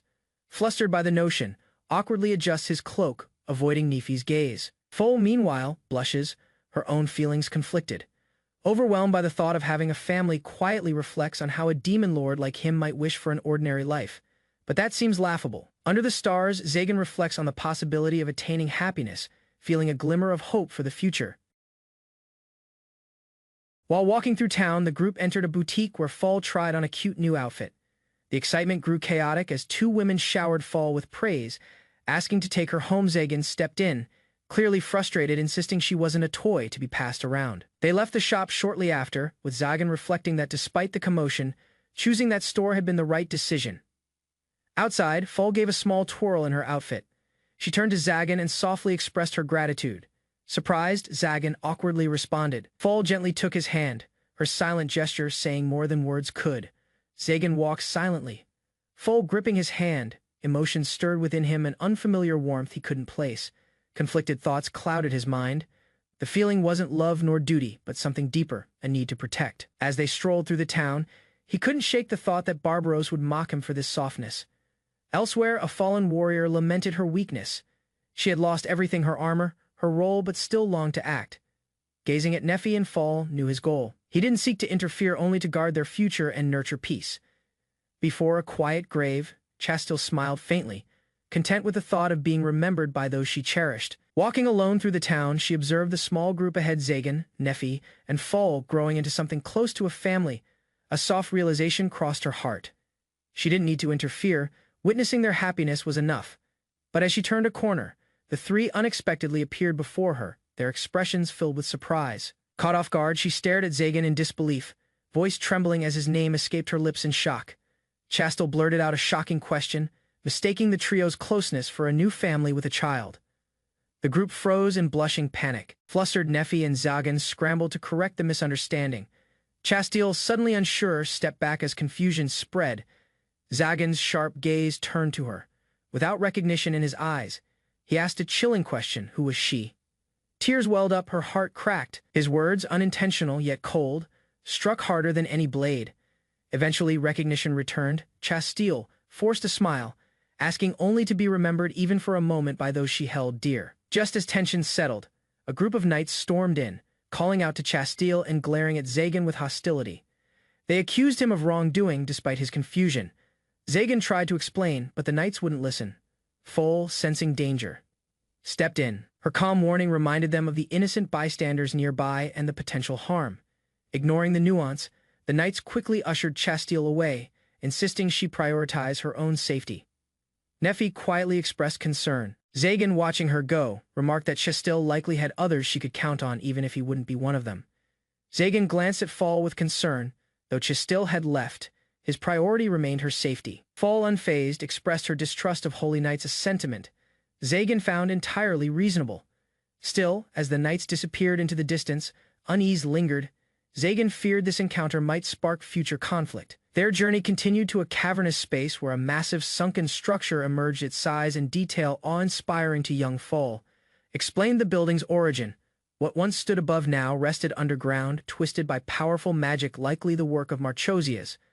As Fall stared at the towering structure, a strange sensation welled up inside her. Something about the place felt oddly familiar. Standing before the ancient gate, she declared with certainty this was once a home to dragons. Zagan, intrigued, confirmed the similarities to his own memories. He instructed Fall to report any signs of dragons and allowed her to explore freely. They stepped into the dark interior, the doors creaking behind them as shadows swallowed their forms.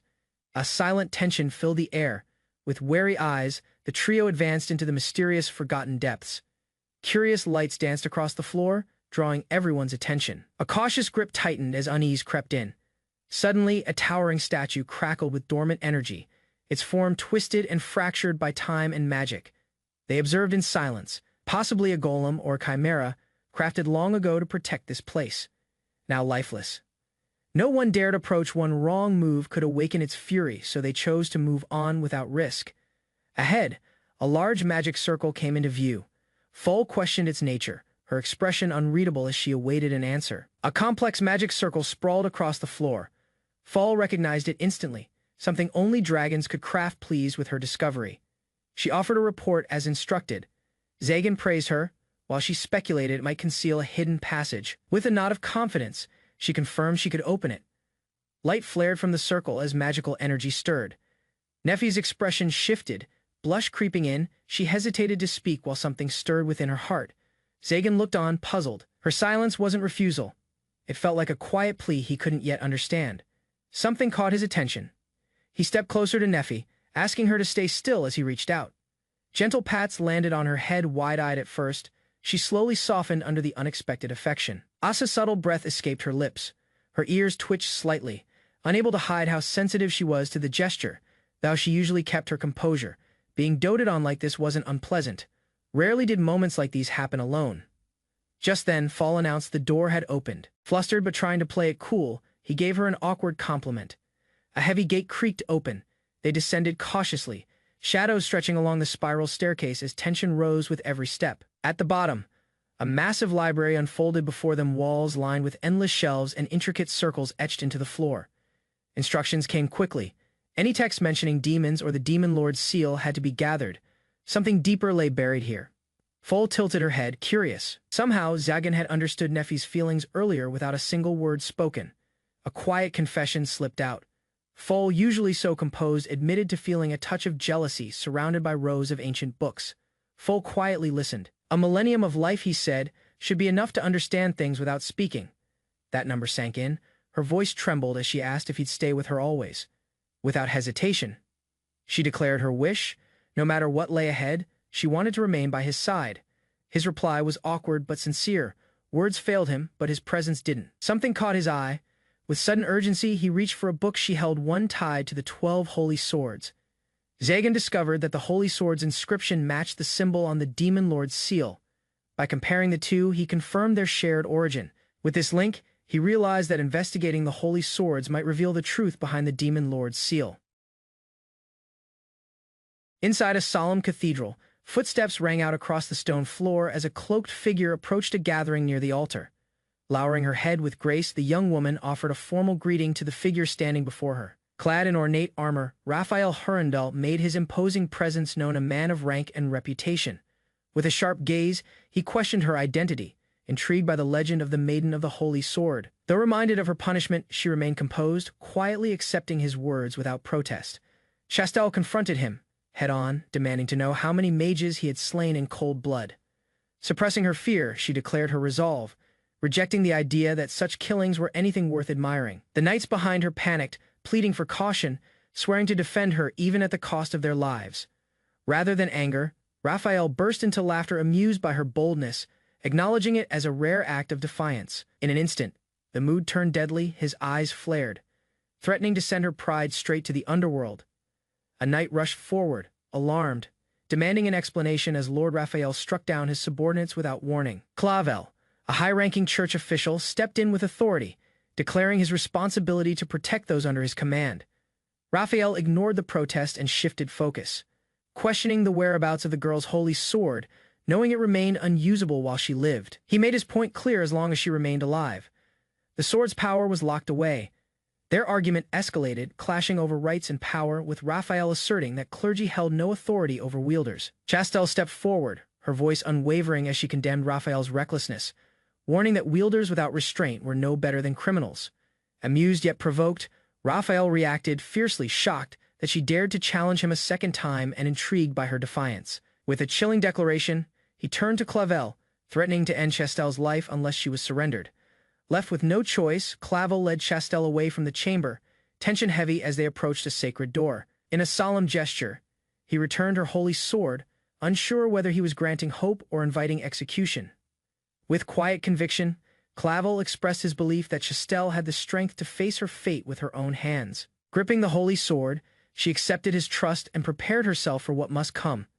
Her thoughts fixed on one man, Raphael stood in silence, puzzled by her regained weapon, unsure whether he had been manipulated or had made the choice himself. Elsewhere, a young man was caught off guard by teasing words, shocked by rumors of adopting a child, annoyed and confused. He questioned how anyone even knew about it in the first place. Barbaros, lounging in public with a smug grin, confronted the young man with wild rumors of kidnapping and a stolen child. As the man tried to walk away, Barbaros clung to him dramatically, lamenting his effort in bringing rare alcohol. Between sips, the topic shifted to the mysterious girl Barbaros pried, wondering if she was another of his disciples. He mused aloud about her identity, linking her to infamous mages, while the young man kept quiet, avoiding direct answers. Startled by the name Velevar, the man recalled a recent masked attacker, unsure how to explain the strange encounter. Barbaros raised an eyebrow, half serious, as he asked if the masked attacker had once again been tossed outside to his fate. With a smirk, he commented on the man's rumored dragon form, pondering aloud how even his corpse could serve as a powerful relic. The conversation shifted back to the girl, whom the young man dismissed as an adopted child, offering no clear details. Barbaros collapsed in laughter, unable to process the absurdity, while his companion looked on, silently judging his antics. Finally sobering, Barbaros revealed a real reason: a problematic figure was heading to the church. Rumors of Raphael's 500th mage kill spread fast. His chosen target stirred curiosity. Why now, and why alone? Whispers told of him slaying a dragon and consuming its flesh to gain power, a tale both shocking and plausible. Though the church forbade hunting dragons, such facts remained unofficial, explained only in hushed tones over drinks. In a rare moment of sincerity, an apology was offered, along with quiet tribute over shared memories and grudges. Arm draped around shoulders, Barbaros suggested cooperation, while his companion recoiled, unimpressed by liquor-stained sincerity and sudden warmth. A drink was poured with casual confidence, boasting of capability. Trust, however, wasn't so easily earned. Without hesitation, the bold request to manage Marcho Caius's legacy was rejected, met with disbelief and sarcasm. Suspicion lingered. Hidden motives were expected, and deception wouldn't be surprising from someone so sly. The door creaked open as a compromise was offered: books instead of authority. Acceptance came with a grin. Leaning in with playful intent, Barbaros clarified one last thing: he'd be picking the books, and didn't want second-rate choices. Boots echoed through the bar as someone asked about the infamous dragon killer Holy Knight. A vague answer followed. He was an older brute with a scar slashing across his face. Recalling a similar man, the listener pondered the coincidence, warned that eye contact might seal one's fate. Heavy steps stopped behind them. Silence fell. Raphael towered over their table, confirming the guess with a single line. Stunned faces froze mid-drink, realization crashing in as the very legend they spoke of now stood at arm's length. The tavern fell silent as the imposing knight, Raphael Hurandel, entered. His sudden presence stunned the two cloaked figures at the counter. Raphael's intense glare signaled hostility. His eyes locked onto someone he clearly recognized. Tension thickened in the air. The long-haired man leapt up in shock, startled by Raphael's appearance. Patrons began whispering as the atmosphere turned uneasy. Drawing his weapon, the man prepared to attack, but the younger mage quickly cast a barrier to stop him, halting the conflict. Calm returned. Raphael assessed the mage, impressed. He acknowledged the demon lord's restraint and accepted the offered seat. With arms crossed and expression stern, Raphael stared down at Zagan, who met his gaze without a word. Rather than confront him directly, Raphael claimed he only came for a drink. Zagan, unsure, allowed him to join.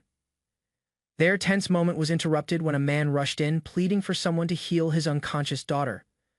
As Barbaros reluctantly tried to help, others began to comment on Zagan's presence, mistakenly calling him a leader. Lowering his mug, Raphael introduced himself and explained that he had come to meet Zagan based on a comrade's recommendation.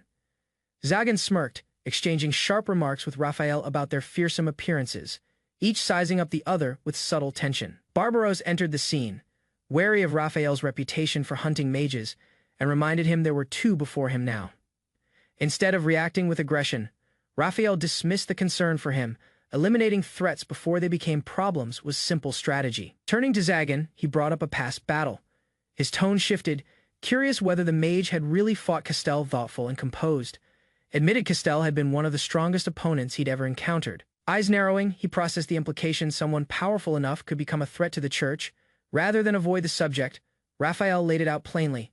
Objecting to a demon lord's death was, in itself, a fatal offense. Barbaros slammed his hand down, frustrated by her recklessness. Despite agreeing, he still recognized her stubborn nature. With nothing more to say, Raphael stood and made his exit, leaving an air of finality behind. Only then did the realization set in his purpose had been to assess Castell's relationship with them, not seek bloodshed directly. Quietly reflecting, he acknowledged her value. Losing her would bring sorrow to many in the town. Without hesitation, a clear warning was given: this land belonged to him, and any threat would be met with force. Asked why he defended her so fiercely, he answered plainly: his identity as a demon lord demanded pride and resolve. Laughter erupted from Raphael as he walked away, thrilled to find the evil the church feared so much. Silence returned. Arms crossed, the two mages stood behind the bar once more, thoughts heavy but purpose firm. Disdain lingered in the air. Neither had a fond view of holy knights, though the idea of killing one came off a bit extreme. Caught off guard, Barbaros stared blankly when told to handle it himself. Confusion turned to outrage as he grabbed Zagan's collar. Demanding clarity, the request wasn't for battle, it was to check on Castell. Abilities like his weren't common as purgatory. He could traverse dimensions, summon with ease, and even mimic shadows after one glance. Before leaving, he questioned the motive. Zagan didn't waver. He'd pay the favor back, no matter the target's title. With a sharp glare and a swirl of magic, Barbaros vanished, leaving behind only a bitter warning. An empty bar and a fading wisp remained. Not only had he vanished mid-mission, but also left his tab unpaid. Typical. Beyond the tavern and into the calm of night, Zagan was greeted warmly by Neffy's gentle voice. Inside, the library buzzed softly. Full sat among a stack of books, explaining how she'd waited just to see him. Hearing her words echoed back made him pause. A promise to stay by her side for 1,000 years, he meant it. A young dragon's grief echoed across time, with lifespans spanning millennia. Forming bonds became a challenge of fate. Silence fell as Neffy quietly confessed her own longing for a time together that may not last forever. No hesitation came from Zagan. His words were firm, his promise immediate. A future with her was all that mattered. Suddenly their eyes met, a quiet moment stretched between them. Tension replaced by surprise. Thoughts raced, scents, sights, and subtle details overwhelmed her senses. Every little thing about him felt closer than ever. Heartbeat pounding, he reached out gently, brushing her cheek as her name left his lips. Eyes wide, she whispered back moments from closing the distance between them. Before anything could happen, a magical pulse shattered the tension. Urgency slammed into the quiet. From another room, shouting erupted. While the others fumbled for words, Zagan remained unreadable. Darkness loomed behind Barbaros, fury bubbling as he prepared to unleash chaos, though no one seemed to know why. Chastel's limp body hit the floor as Barbaros returned, fulfilling the request to check on her with her life hanging by a thread. Without hesitation, he held out the poisoned cup. Whatever she drank had been laced, and treatment couldn't wait. Just as things seemed to settle, a groggy voice interrupted. Full stirred, unaware of the chaos unfolding. But awareness returned fast. Rage sparked in her eyes, and in a blink, she lunged at the holy knight. Zagan intercepted the strike mid-air, his back turned, shielding everyone behind him with unwavering resolve. Tension pulsed in the air as Foal demanded an answer. Zagan calmly reminded her Chastel was a guest, not an enemy. Without looking up, she admitted it. Becoming a mage had never been about power, only vengeance against holy knights. The memory still haunted her. A wielder of a holy sword had taken her father, shattering her world. Zagan didn't judge. Instead, he pointed out the truth. Killing Chastel wouldn't bring her justice, only more obstacles. Fury erupted in her voice. What did he know of revenge? To her, his words rang hollow, no matter how true. Voice calm but sharp, Zagan explained what revenge truly meant: breaking someone to the edge of despair, not ending them swiftly. Simply killing them wouldn't be enough. Satisfaction only comes after justice feels complete. He admitted his own failure. Despite his anger, the act of killing hadn't healed anything inside him. Suddenly, one of the castle's odd residents chimed in, ready to teach everyone the proper way to seek vengeance. Torture tools and all tension gave way to awkward peace. A soft smile formed on Zagan's face as everyone slowly returned to calm. Under the starry sky, a question lingered in the air, casting doubt over his words toward his adopted daughter. The girl slowly opened her eyes in an unfamiliar bed, her expression dazed as she lay in silence. She sat up in surprise upon noticing a man reading beside her. Calmly, he acknowledged that she had finally awakened. Confused, she was told she had been poisoned. Zagan explained it was Nephi who had cured her, urging her to express her thanks. Trying to recall the events, she remembered receiving an anonymous letter that led her to this situation. As realization dawned, she clutched the letter tightly. The words "the symbiotic faction" left her visibly stunned. In the shadowed corridor, a cloaked figure explained their stance: mages should be controlled, not slain. This belief guided their actions. Extending a hand, the figure offered her a place among their ranks, suggesting she might need protection after defying the church. He advised her not to delay her answer. As he turned to leave, she wondered if he might be connected to Clavel. Before departing, he left her with a word: Orobus, a token she could use if she ever required their support. When asked if it was his name, he replied ambiguously. It was both his name and not, perhaps, belonging to their leader. The cloaked man assured her that the name would offer protection from any danger. As the wind stirred around her, he vanished into the darkness. Trusting him felt risky. But survival mattered more in a world where people like Raphael posed constant threats. Even with survival in mind, she felt lost. Her past as a holy knight no longer offered her a place to return to or a future to rely on. While reflecting at the church, she drank tea. Moments later, her vision blurred, and she collapsed, realizing too late she had been poisoned again.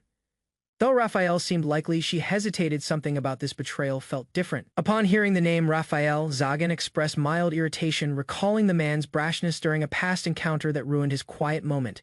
He stood and explained that, as a friend of Nephi's, they would take care of her, at least until she had recovered fully. Just as he began to leave, she reached out and gently tugged at his cloak, silently pleading for him not to walk away. Turning around, Zagan asked what she wanted. Caught off guard, she hesitated, unsure how to put her feelings into words. Finally, she looked at him and quietly asked if he could stay with her for just a little while longer. Zagan turned away, his voice low, rather than respond to her directly. He suggested she ask Nephi for such emotional matters. Disheartened by his cold response, she whispered an apology. Her gaze dropped as she withdrew, accepting the rejection quietly. Yet minutes later, she noticed Zagan sitting nearby again. He claimed he was just reading, not wanting to disturb Nephi at this hour. While watching him in silence, she apologized once more. Conflicted, she questioned her feelings, unsure of what she truly desired from him. Eventually, she admitted to herself it wasn't jealousy. She didn't want to interfere, she simply wished for both Zagan and Nephi to be happy. Late at night, she gazed up at the stars, wondering how she might fit into the peaceful world that Zagan and Nephi shared. Her answer came in the most unexpected way as she found herself dressed like a maid, broom in hand, utterly confused by the situation. She protested loudly, reminding everyone of her status as a former holy knight. Attempting to greet Zagan's adopted daughter, she was instead met with harsh rejection and a rude nickname that left her speechless. Zagan explained the girl's behavior. Her father had been killed by a holy sword wielder, something that cast a shadow over the knight's own past. Advised leaving the girl alone for a while, explaining her pride would stop her from doing menial tasks. Though it wasn't her fault, he expected her to resist or withdraw quietly, but instead, something completely different unfolded before anyone could predict it. Suddenly, the entire castle echoed with an ear-piercing scream, shaking the halls and sending birds scattering into the sky. Letting out a sigh, Zagan closed his book and muttered in annoyance. Clearly, something had gone wrong again. Rushing into the room, she flailed in panic about a frog. Zagan tried not to laugh, but Neffy reminded him of his earlier comment about her pride. Watching the chaos unfold, Zagan remarked that the girl was still a child at heart. He admitted feeling guilty for how roughly he treated her at first. Though she wasn't hit, he believed he might have gone too far, confused by his logic. She blurted out a request for equal treatment even if it meant being hit, leaving Zagan flustered and defensive. Trying to satisfy her in his own way, he tossed a pillow at her. It missed, and she clumsily crashed to the floor. As the dust settled, Zagan asked if she felt better. She looked up, cheeks flushed, surprised by the warmth behind his concern. When she asked if he had been worried, Zagan brushed it off with a vague response, refusing to give a clear answer. Over time, Foal's pranks on Chastel became more frequent, turning everyday life at the castle into a series of slapstick mishaps. New rules were established: no tricks during meals or bathing. Even Foal had to agree, though she rarely obeyed without a mischievous smirk. Screams became a common sound in the halls. Still, signs of warmth began to emerge, hinting that the two might eventually get along. But when night fell, Foal's smile faded. Alone in the dark, she wandered through memories, softly calling out for a father who would never return. In her dream, Foal faced a monstrous threat. Her small frame stood fearless as she cut down beasts with terrifying precision. She jolted awake, breath heavy. The images of her nightmare lingered, but determination flared behind her eyes. Silently slipping out of her room, she wandered the halls, gripping her hand tightly. Her mind focused on one clear intent. Standing at Chastel's bedside, Foal raised her clawed hand high. What appeared like a dramatic showdown was only a midnight mission: frog removal. Chastel remained asleep, unaware of the small hero by her side, her cheek puffed out as she mumbled, oblivious to the night's chaos. Foal stood silently beside the sleeping Chastel, reflecting on her actions. She expected to be punished, but received only quiet forgiveness. Elsewhere, Neffy ran through the castle halls in panic, calling out for Zagan with urgency as night lingered. She reached him breathlessly and reported the worst: Foal had vanished without a trace. The Holy Knight stood before the Demon Lord's palace, sensing a deep, dangerous power. Her mission was clear: eliminate evil at its source. But memories of Zagan's castle haunted her. It was once her enemy's lair, yet it gave her warmth, a pat on the head, a comforting hug, and oddly kind companions in that place. She had almost forgotten vengeance. The affection she received blurred the hate she once held. She questioned her resolve. Could her vengeance truly be so shallow? Anger surged back. Her father had vanished with the Holy Knight she couldn't forget. She recalled the moment she found her father's lifeless body pierced by a holy sword, while a monstrous man drank his blood. To her, it was clear the Holy Knight had betrayed the wise dragon Orobus, who had only offered guidance and knowledge to humans. As she approached the castle's depths, an unexpected voice interrupted. Someone had followed her. The armored man didn't recognize her. Unaware of the storm her memories had stirred, without hesitation, she launched forward, driven by rage, ready to strike the one she held responsible. Her eyes widened in shock as the knight dropped to his knees, injured by the force of her attack. Despite wielding a holy sword, he was unprepared. Facing Zagan demanded far more than strength alone. Just as she braced for another strike, Zagan appeared and blocked the knight's counterattack with ease. He arrived unexpectedly, backed by allies, turning the tide with calm confidence and precise timing. Torn by guilt, she cried out she had betrayed him, yet he still came to protect her. Zagan's voice cut through her guilt. He reminded her not to worry about the little things, as if her betrayal meant nothing to him. Overwhelmed by his kindness, she lowered her head and finally let the apology escape her lips. Reassured by his presence, she watched as he turned to leave, promising to return once everything was resolved. Facing the Holy Knight again, Zagan made it clear any threat to her would be met with destruction. When questioned, he answered firmly, she wasn't just someone, she was his daughter. The knight paused, his eyes narrowing. Hearing Zagan's words, he acknowledged the bond. That alone was reason enough to fight. Zagan raised his hand, issuing a cold warning. If the knight didn't fight at full strength, death would be certain. Summoning his holy blade, the knight called forth Metatron, declaring he had no intention of dying without resistance. A strange white flame emerged, instantly unraveling Zagan's magic. Shock spread across his face, it was disintegrating before him. The knight revealed the power's origin: flames of purification. Sacred fire said to burn all evil and slay demon lords. From a distance, Nephi questioned Zagan's tactics, wondering why he provoked the knight into unleashing his full power. Zagan responded with a confident smile. Forcing an enemy to go all out only to crush them was a lesson in vengeance, meant to break their spirit completely. The clash resumed, and magic filled the air. The knight charged, but Zagan's reinforced barriers held firm against the holy assault. To the knight's shock, Zagan's magic circle remained intact. It was powered by an ancient legacy crafted to resist even sacred blades, absorbing vast ambient magic. Zagan's barrier defied the purifying flames. Not even holy fire could erase such overwhelming force instantly. The knight staggered backward, breath labored. Zagan stood firm behind a massive glowing barrier, an evolving defense he named Heaven's Scale. Charging with full force, the knight struck again, but Zagan remained unfazed. He marveled at the knight's endurance, noting how most would have collapsed already. A devastating blow crashed into the stone walls, causing the ground to quake.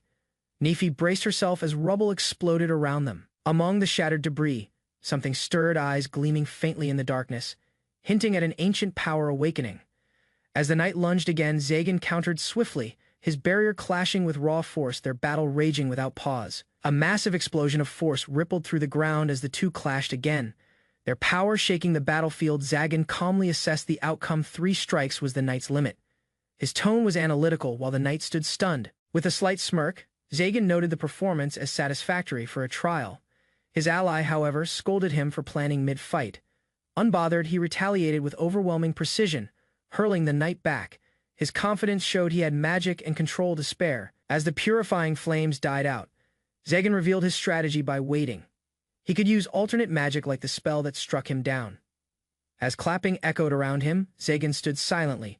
The praise felt strange, yet oddly satisfying in its simplicity. While the battle seemed over, doubts lingered. Zagan questioned whether this was truly the same knight who once slew hundreds of mages. He reflected on the core difference. Holy knights, unlike mages, couldn't recover from fatal wounds. One blow could end everything. Yet the knight rose again, battered but defiant.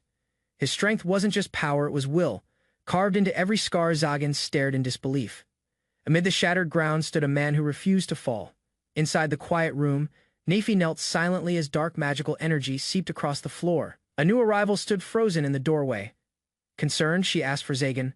Nephi explained softly he had left to retrieve Full, facing danger alone.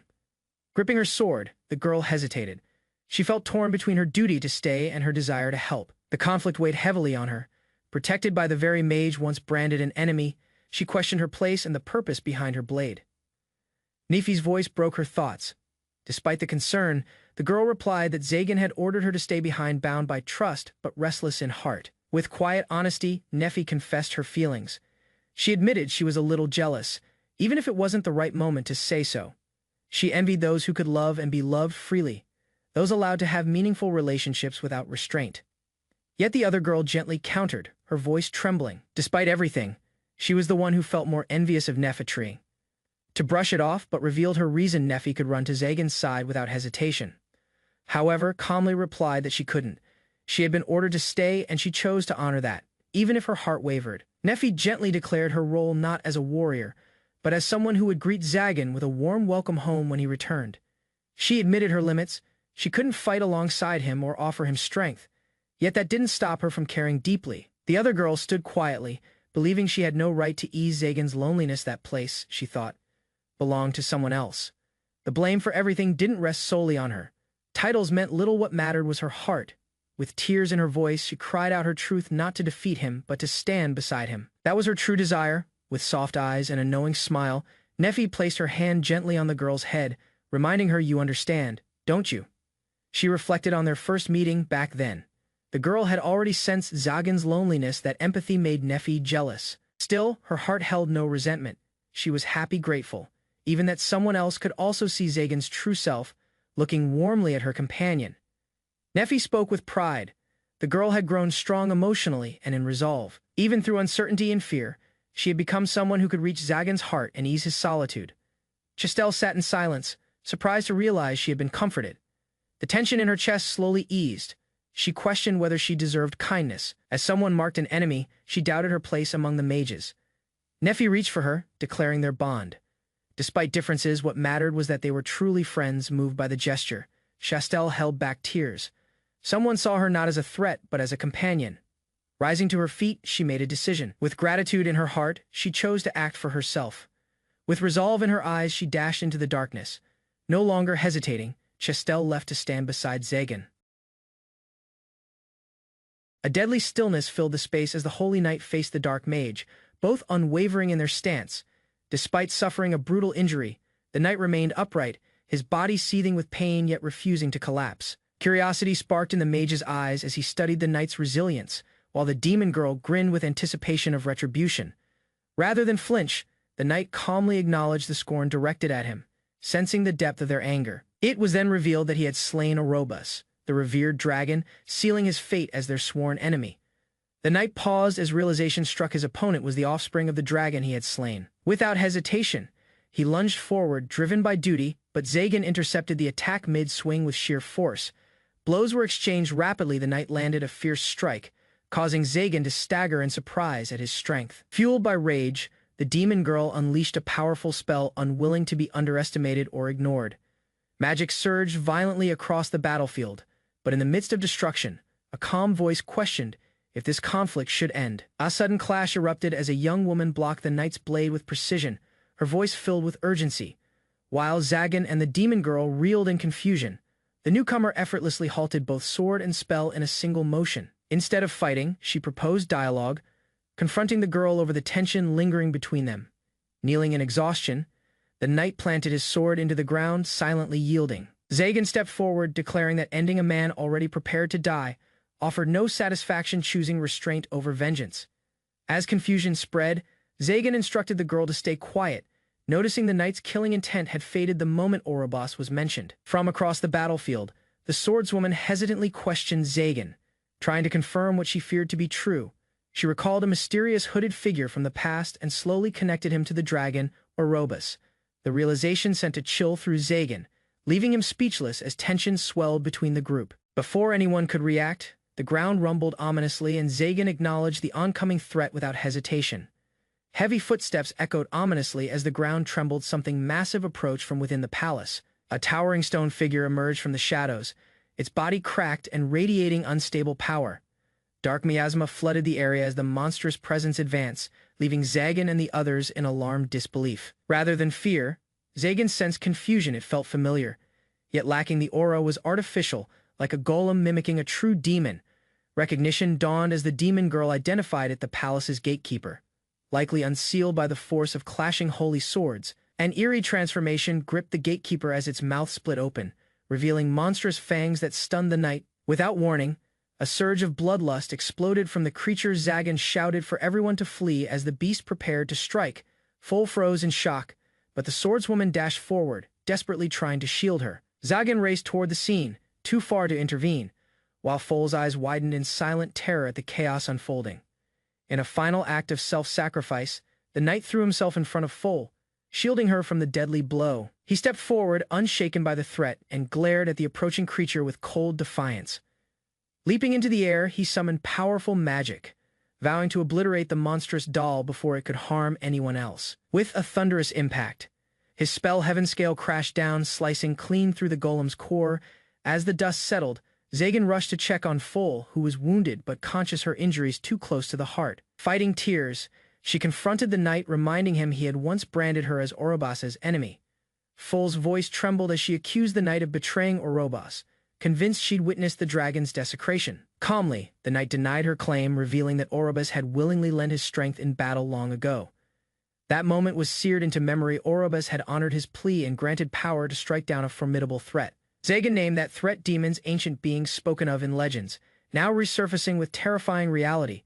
Thou once skeptical himself, the knight admitted the truth. A demon had indeed returned, bringing ruin to dragons and holy knights alike. Ominous silhouettes loomed in a ruined world, a prophecy warning that their return was inevitable. Zagan acknowledged the truth demons were still out there, and he had been searching for a way to destroy them. The knight clarified that Orobos hadn't fallen in defeat, but had given his life in battle to stop a demon. Overwhelmed, Foal questioned her hatred, only to be reminded that Orobos died to protect both her and the world she loved. Her voice cracked with realization. If she couldn't feel proud of that sacrifice, no one else ever would. Facing judgment, the knight offered his life to uphold Orobos's name, declaring the need for unity against the looming threat. He confessed that, to survive and warn others, he drank Orobos's blood, an act born of desperation. Not betrayal. Zagan realized the truth. The knight was the very messenger of the symbiotic faction Chastel had mentioned. Despite his past, the knight admitted he could never lead such a movement, burdened by the blood he'd spilled. Attention turned to Chastel, now recognized as the holy maiden and vital leader in the battle against the demon lords. The knight accepted his fate, stating that if his final act would be a gift of peace for Orobos, he was ready. Before anyone could respond, Chastel turned sharply. Something had caught her attention beyond the battlefield. All around, broken golems began to stir, their bodies twitching and reforming with eerie synchronization. Noting the abundance of immortal threats, but assured her he could handle the situation if it was magical in nature. However, the knight warned it wasn't a simple golem, it was fused with something more dangerous, something unknown and unnatural. Zagan identified the monstrous figure. It was a demon chimera, the creation of Marchosias. He assessed the threat calmly, recognizing that brute force alone wouldn't be enough to defeat it. With magic at the ready and confidence in his stance, Zagan prepared to challenge the creature once more, ready to test its limits. A towering chimera emerges, its body formed from the remnants of a defeated demon. A knight confirms its nature, recognizing the twisted fusion born from Orobos's remains. As panic sets in, a determined mage steps forward. Despite the demon's lesser strength, it remains dangerous. Unexpectedly, a female knight joins him. She doesn't demand trust but asks to fight beside him, sharing the burden of battle. Their bond deepens. She questions his intentions but accepts his response without pressing, showing mutual respect. Gripping her sword, she invokes its power. Unwavering now, she prepares to wield it by her own will. Ready to stand without hesitation, power surged as the sacred sword activated, enveloping the knight in radiant light.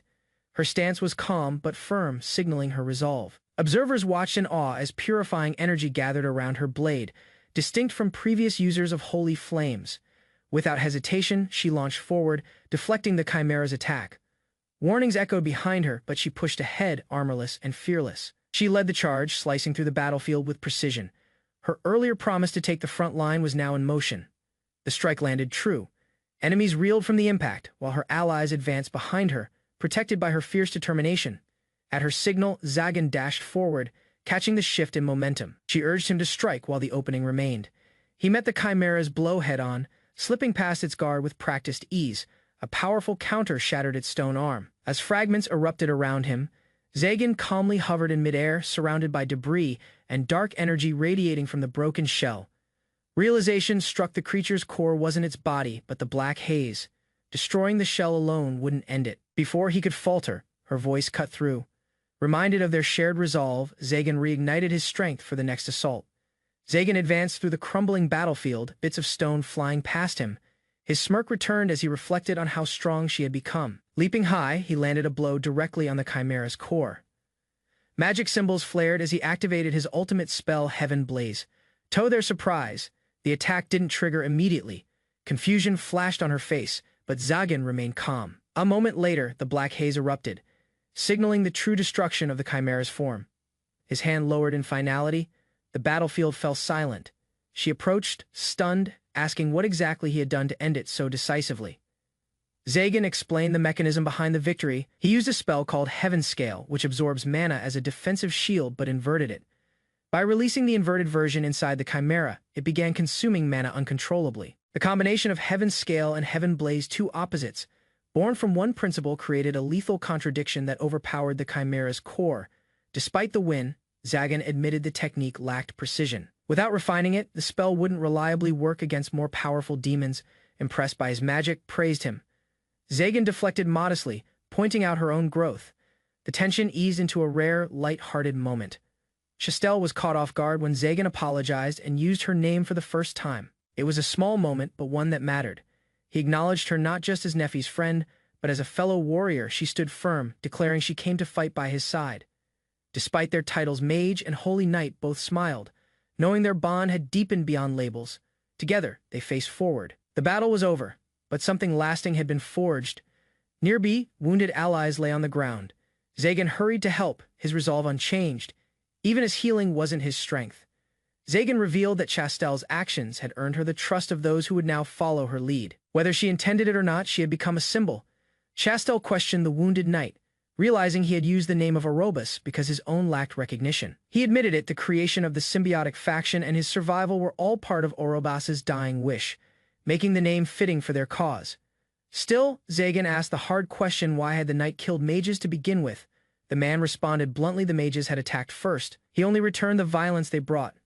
Shock filled the air as an unexpected figure made his entrance, disrupting the moment of calm the group had just reached. While recalling his past, the bloodied knight explained he simply smiled at the mages trying to talk, but they had reacted with aggression. No one could hide their disbelief. Zagan began to process the irony, realizing the so-called peace talks had ended in bloodshed. Trying to justify himself, the man insisted his actions were only to protect, not provoke, even recalling a tense tavern warning. Chastel countered with fire, pointing out the contradiction between his words and the brutal path he had chosen instead. The injured knight, filled with pride, recalled why he trusted her because she once said death count wasn't something to boast about. Confusion turned to frustration as Zagan snapped, pointing out how threatening the man looked when trying to justify himself with that face. Permission was granted for Chastel to return to the church. He offered to handle the traitor who had tried to dispose of her. Despite his wounds, he promised to surrender himself once he fulfilled his final duty protecting Orobas's daughter. Curiosity lingered. She asked quietly what kind of dragon had Orobas truly been to him. Memories of riding atop Orobas during battle stirred something deep. That time, filled with purpose and trust, remained the proudest moment of his life. Steps echoed as the knight walked toward the tunnel, quietly surrendering to fate. Uncertainty weighed heavily, doubt replaced vengeance, and she questioned whether executing him was truly the right answer anymore. A gentle pat broke the silence. No judgment followed, just acceptance of her conflicted heart. They turned together. Zagan reached out, reminding her of what mattered. She grasped his hand firmly, ready to return home where Nephi waited. Uncertainty lingered in her heart. Revenge still whispered, but new bonds and conflicting emotions began to soften her path. Through the gates of home, a familiar voice welcomed them back. Nephi smiled, her presence warm and comforting. Smiles returned. Chastel walked beside them, no longer burdened by isolation. Peace, however fragile, had taken root. Leaves drifted in the evening light. Zagan and Nephi had made a quiet decision they would remain by Chastel's side. Elsewhere, the church searched in vain. Her absence, for now, marked the beginning of something far removed from their reach. A calm exterior masked inner unrest. Though the bishop assured the guards they weren't at fault, guilt still weighed heavily. Left alone, trembling hands reached for the table. Whispered words of frustration escaped his lips, a plea to the knight who defied him. Rage erupted. To him, mages were evil, and any holy knight touched by them was tainted. Justice demanded purity. Other cardinals stopped the execution, but bitterness lingered. She was supposed to die, yet escaped, sword in hand. Disbelief consumed him. Why did unworthy wielders of holy swords keep being chosen? While his ideals were left behind, determination filled the knight's heart. If Chastel died, the holy sword would pass on again, and this time he swore to guide its next bearer into a true symbol of justice. Raphael, bloodied and imposing, entered Clavel's chamber unannounced. Shock spread across the bishop's face at the sight of his wounds. Dismissing the concern, Raphael claimed he was only there to handle unfinished business. For Clavel, it felt like opportunity knocking. Suspicions deepened. A poison was prepared, judgment reserved for one considered another, growing evil within the church. Words faltered. As Clavel reached out to heal, unease gripped him. Something darker was clearly unfolding. A single motion ended the farce. The bishop's hand fell, severed cleanly. No mercy was given. Poison had been his answer. And judgment followed. Screams echoed as blood spilled. Raphael stood tall, unmoved. This was the first man he chose to kill, and strangely, he felt nervous. Wounds deepened, but words came steady. Age had caught up to them both. Their time had passed. The new generation had risen. Desperation gripped the fallen man. He ranted of betrayal, of divine right, of being overtaken by so-called evil. Steel glinted above. Raphael offered a grim farewell, death by the sword he loved. A final blow fell. Bloodied but composed, he stood over the fallen body, promising to follow soon. Regret and resolve mingled in his eyes. A silent room bore witness as he whispered farewell. His path was clear. He would descend next into the underworld. With a calm expression, she processed the unsettling truth Cardinal Clavel had been the one behind it all. Doubt had lingered in her mind, but the confirmation struck harder than expected. Once, he had stood as a symbol of the church's righteousness. Her companion didn't soften his words. While she admitted the institution had strayed, she still hoped for small changes rather than complete upheaval. A quiet determination lit her eyes as she resolved to return not in blind faith, but with purpose to influence change. He watched her decision unfold in silence, recognizing a conviction that words couldn't shake. Suddenly, he announced the tea was poisoned. She leapt up in shock, nearly spilling the cup from her hand. Irritated, she scolded him for the prank, especially since the tea had been carefully brewed by Neffy. Before she could calm down, a small figure entered the room. The girl's presence brought an unexpected silence. With a bittersweet smile, she admitted they had never truly spoken heart to heart. The moment felt long overdue. Without turning back, she walked to the door. A quiet farewell followed simple. A quiet voice called out, asking her to return. The name Chastel echoed softly, stopping her steps. Tears welled in her eyes as she turned around. For the first time, someone had spoken her name with sincerity. With renewed spirit, she expressed her gratitude. Though uncertain of the future, she vowed to make the world kinder for all. Memories surfaced, and with a gentle smile, she affirmed that this path aligned with his unspoken hopes. Surrounded by support, Chastel stood proud. Her decision made, she was finally ready to move forward with strength. A sudden, thunderous noise erupted outside the castle, shaking its walls with tension and surprise. Questioned Raphael's condition, but the man stood firm, protected by magic and stubbornness. Despite not feeling his arm, Chastel stared in disbelief. Just moments ago, she had thought Raphael was dead. Now, he casually chatted as if nothing happened. The old knight admitted to brewing the tea and once killing Zagan to deal with Clavel. Laughter and disbelief followed. Raphael scolded Zagan, bluntly dismissing pity. To him, betrayal wasn't tragic, it was a lesson for the naive. Zagan warned of betrayal's danger. Raphael agreed, addressing Zagan as my liege, leaving Chastel stunned by the revelation. With a solemn declaration, Raphael announced his retirement as Holy Knight Captain to serve as Lord Zagan's butler.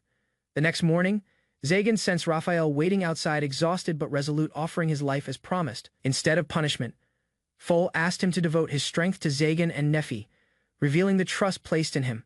From that day, Raphael began his duties at the castle, advancing vital research and standing as a steadfast ally. Zagan reflected grimly on how chaotic his life might have been without Neffy. Hiring others was never an option for him. Meanwhile, Neffy approached Raphael with concern, asking if living with one arm was difficult. His pride waved it off. Surprised, he received a gift armor from Neffy's past. It fit perfectly, responsive and strong, reviving motion in his missing limb. Awed and humbled, Raphael pledged his loyalty once more, realizing he owed both father and daughter more than he imagined. As everyone settled into their roles, Chastel blinked in disbelief, realizing she was the only one still departing. Warm words offered reassurance she could return any time. Tears flowed freely, touched by the kindness she didn't expect. A hesitant glance sought clarity. Her question hung in the air, but someone else answered with calm certainty.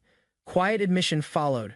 Sharing a drink once in a while didn't seem like such a bad idea after all. A wide smile lit up her face. One last wave, then footsteps carried her forward, heart lighter than before, from behind. A muttered complaint broke the silence. Arms crossed, he watched her leave, expression betraying more than words ever could. Uncertainty lingered between them. One question broke the silence. Was there anger hidden in that calm? No clear answer came. A whispered challenge urged him to guess, while emotions swirled just beneath the surface. A gentle touch bridged the gap. An apology followed, raw and sincere regret for walking ahead and leaving her behind. Tenderness filled the space as laughter rang out. Small hands shielded young eyes, timing not yet right for such closeness. Far away, shadows watched through enchanted glass. Smiles reflected in the mirror stirred something darker, colder patience biding its time. A cloaked figure vanished into the corridor, name whispered in contempt Neferia. The cursed shadows stirred, the threat now awakened. Zagan, Neffy, and Fall strolled through the market, drawn in by the lively atmosphere and sweet-smelling treats. Fall begged for candies, but Neffy reminded her it was nearly dinner. They stopped at a spice stand where friendly vendors shared ingredients and greetings. Neffy accepted their kindness with gratitude. As they turned to leave, a sudden magical strike surged toward Neffy. Fall, alert and quick, leaped to push her out of harm's way. The attack landed with force. Neffy held Fall close, shocked. They realized it had been a magical ambush. From the cracked street ahead, a hooded figure emerged. Recognition dawned in the cloaked figure's voice. Neffy stood frozen, her identity confirmed without a word. With a cold glare, the enemy cast a deadly spell. The air grew thick with dark intent. Foal lunged to protect Neffy, determined to intercept the attack. Neffy, shaken, tried to hold her back. A violent explosion tore through the street. Cries echoed as townspeople scattered. Neffy cried out, trying to shield Foal. Amid the swirling debris, Neffy faced the attacker head-on. The enemy hesitated, surprised by her resolve. Memories of kind faces flashed through Neffy's mind as anger welled up. Her fists clenched, eyes burning. With fierce resolve, she seized control of the chaotic magic, halting the assault mid-air. Foal looked on in awe, raising her hand. Neffy launched a counterattack, shards of crystal binding the fleeing enemy. Escape was no longer an option, but the enemy retaliated with brute force, shattering the prison and striking Neffy hard. The clash exploded with blinding light. Smoke cleared. Though wounded, the cloaked figure sneered, acknowledging Neffy's strength as a high elf despite calling her useless. Shock filled Neffy and Foal's faces as an unexpected figure emerged from the dust. A powerful elven woman stood confidently, cloak swirling and aura intense. Her presence silenced the chaos. Neffy stared in disbelief. The woman's face resembled her own. Foal too noticed the uncanny similarity.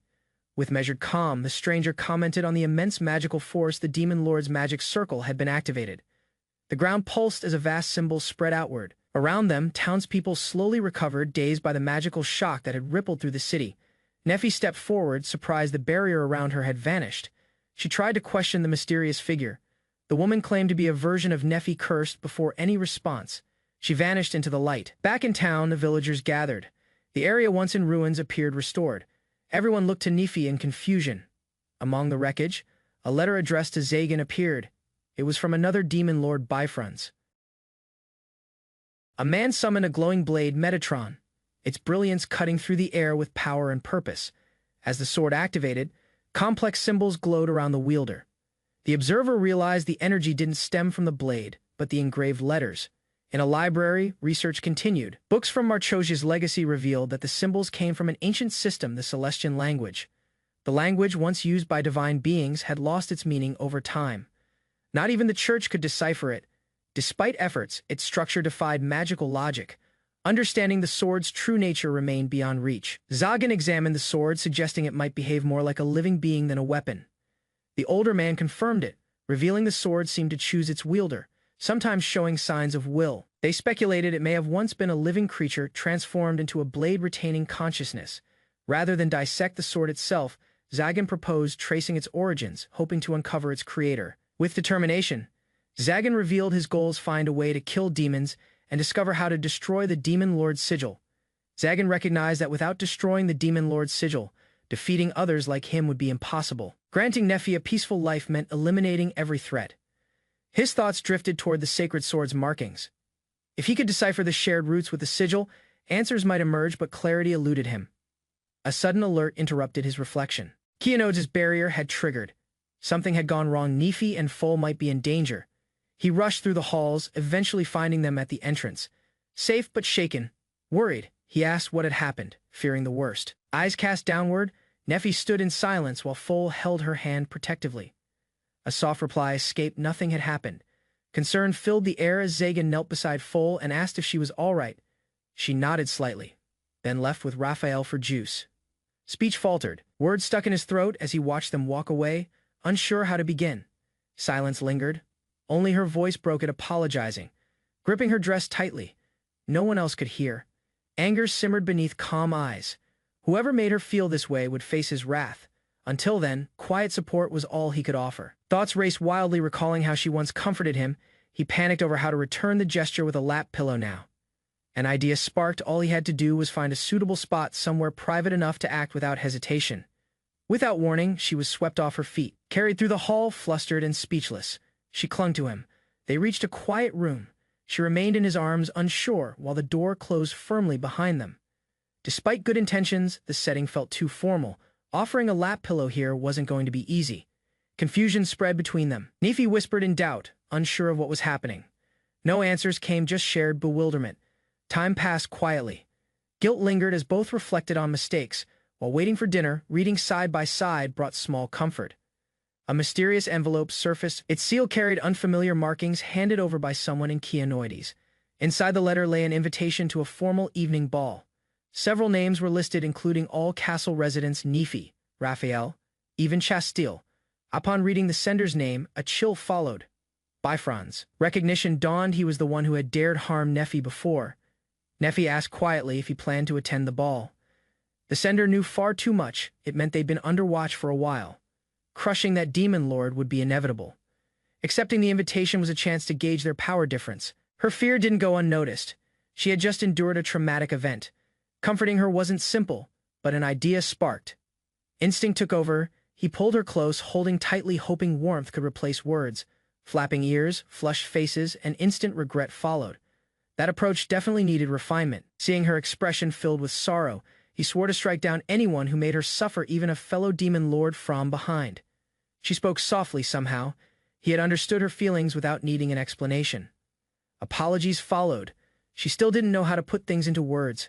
He simply told her to speak when ready. A grateful smile appeared as she asked to be set down, clearly flustered but more at peace. With time to spare before dinner, they returned to reading. Her gaze lingered on the sword's name, Metatron. Surprise lit his face. Nefi admitted she could read the sacred sword's letters. Though their meaning remained unclear, staring at the script, he wondered if the language was tied to elves or another ancient race.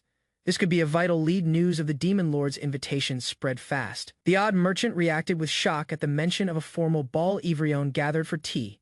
Suspicion was high. Most believed the event was a trap, with a high chance of danger. Barbaros got mocked. His frustration exploded, while others teased with playful sarcasm and mild truths. Tempers flared during the gathering. Accusations flew as Chastille and Barbaros clashed over insults and snack etiquette, escalating tension with every word. With the room barely settled, Barbaros revealed why he came. Nefi had been attacked by a sorcerer in Keanoides just the day before. Startled by the statement, Nefi hesitated, and Barbaros offered his information, suggesting it might be useful. Zagan's tone shifted. If the intel held value, he was willing to reward generously. Barbaros leaned in, intrigued. Before words could continue, Chastille's rage burst forth, magic flaring at the sight of Barbaros's smug face. She reached for his arm, quiet and hesitant. That gesture mirrored yesterday. Maybe she didn't want him to hear the truth directly again. A question followed. Could he really read minds? He didn't answer clearly. Still, she promised to wait patiently until Nefi chose to speak. Decision made, he turned to Barbaros. Whatever the sorcerer had to offer, it wasn't needed, at least not now. Barbaros warned against ignoring the threat. His words went unanswered, doubt lingered. But pride held firm. Tension exploded again. Jabs flew from every side, laced with sparks and sarcasm, ending, as always, in reluctant laughter. Foal's cheerful demeanor caught everyone off guard.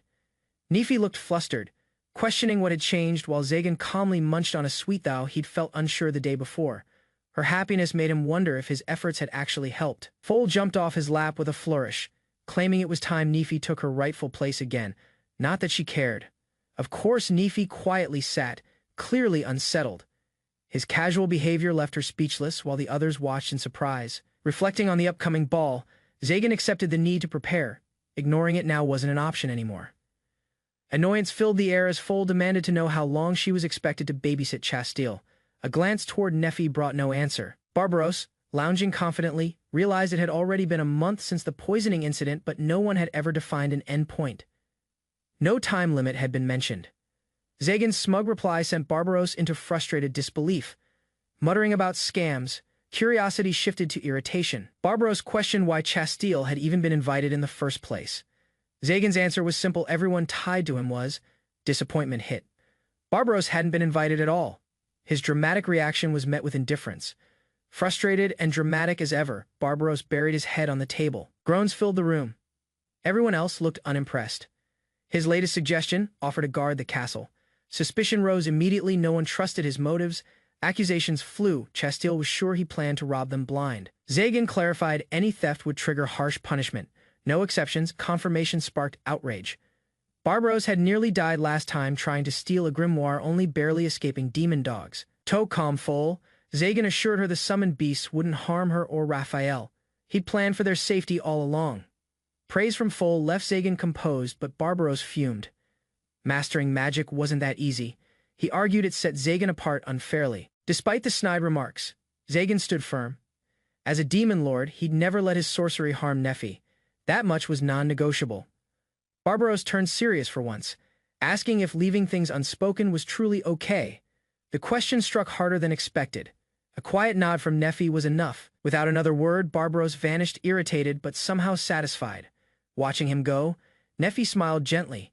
Maybe he wasn't so bad. Zagan, however, remained unconvinced about their so-called friendship. Zagan reflected on the demon lord's invitation. The looming ball suggested hidden motives. A quiet city awaited what came next. A mysterious figure lingered in Nephi's thoughts, a woman who looked just like her, but whose identity remained unknown. Nephi stood before the mirror, haunted by the reflection of a white-haired woman with the same face, same eyes, but filled with hatred. Distracted and uneasy, she fumbled during preparations. Concerned, her companion gently brought her back to the moment. The resemblance couldn't be ignored. Nephi was clearly disturbed by memories of the mage who shared her appearance and aura. Yet fear lingered, fear of the immense and dangerous power that woman possessed.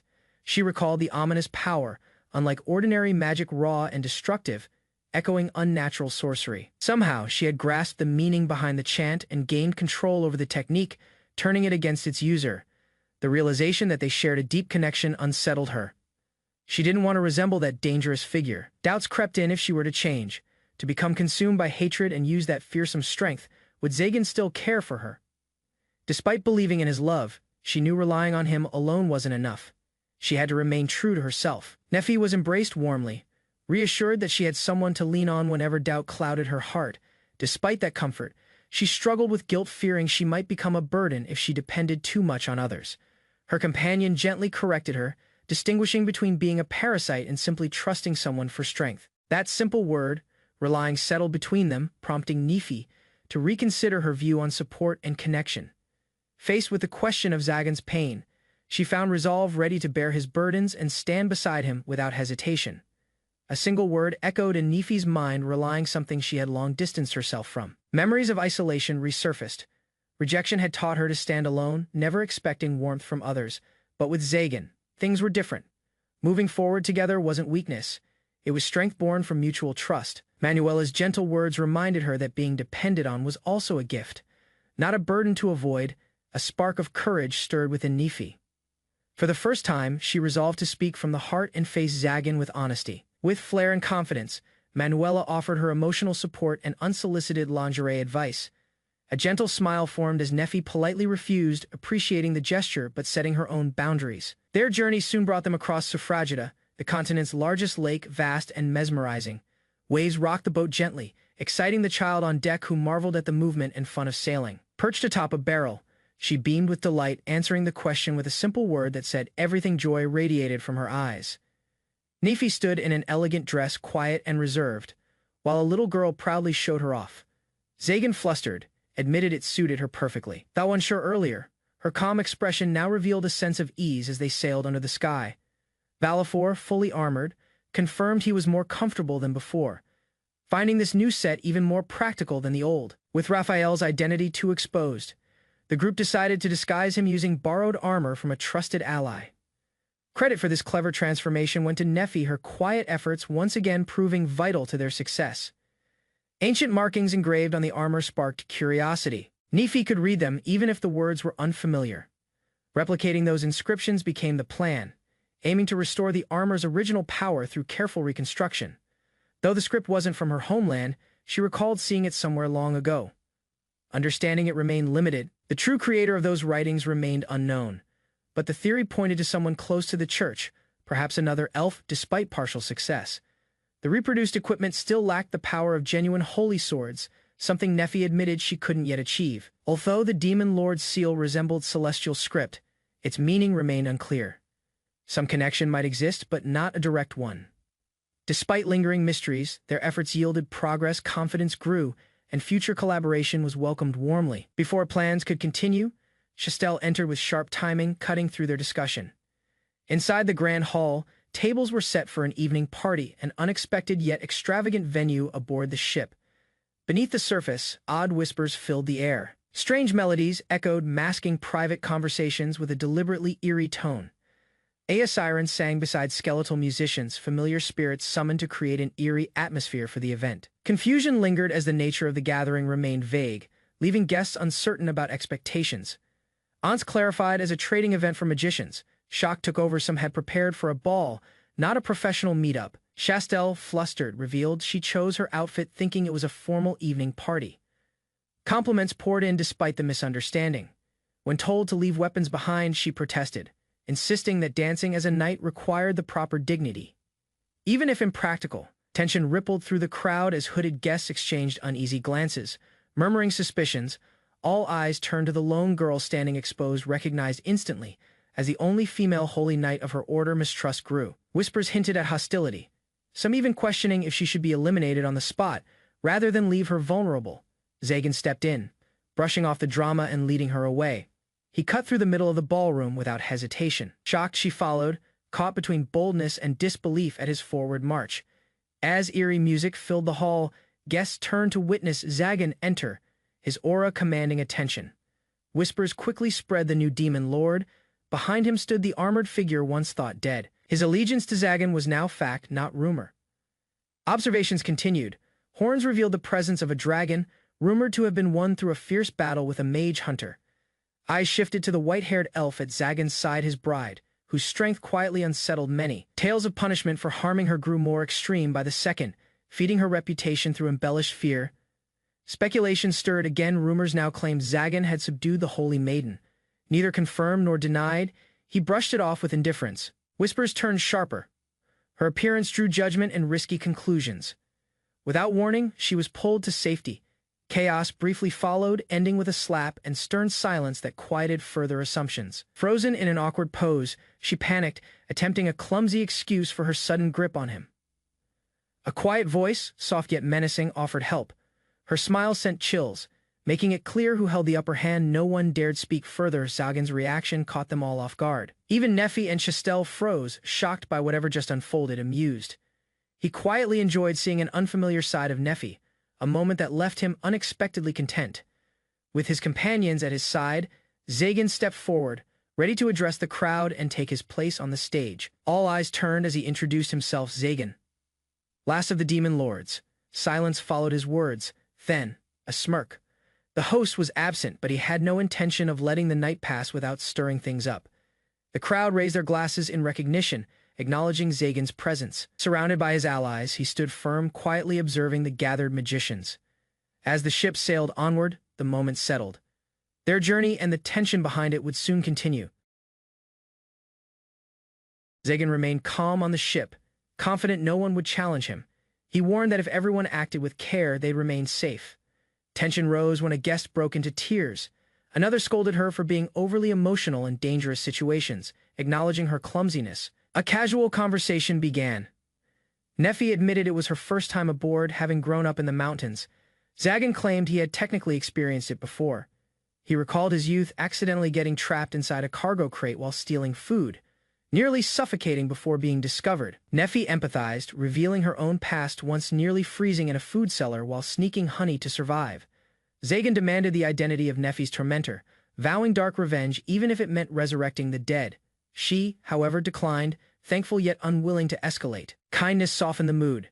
Memories of past hardship were shared as they acknowledged the sweetness of stolen food over bitterness.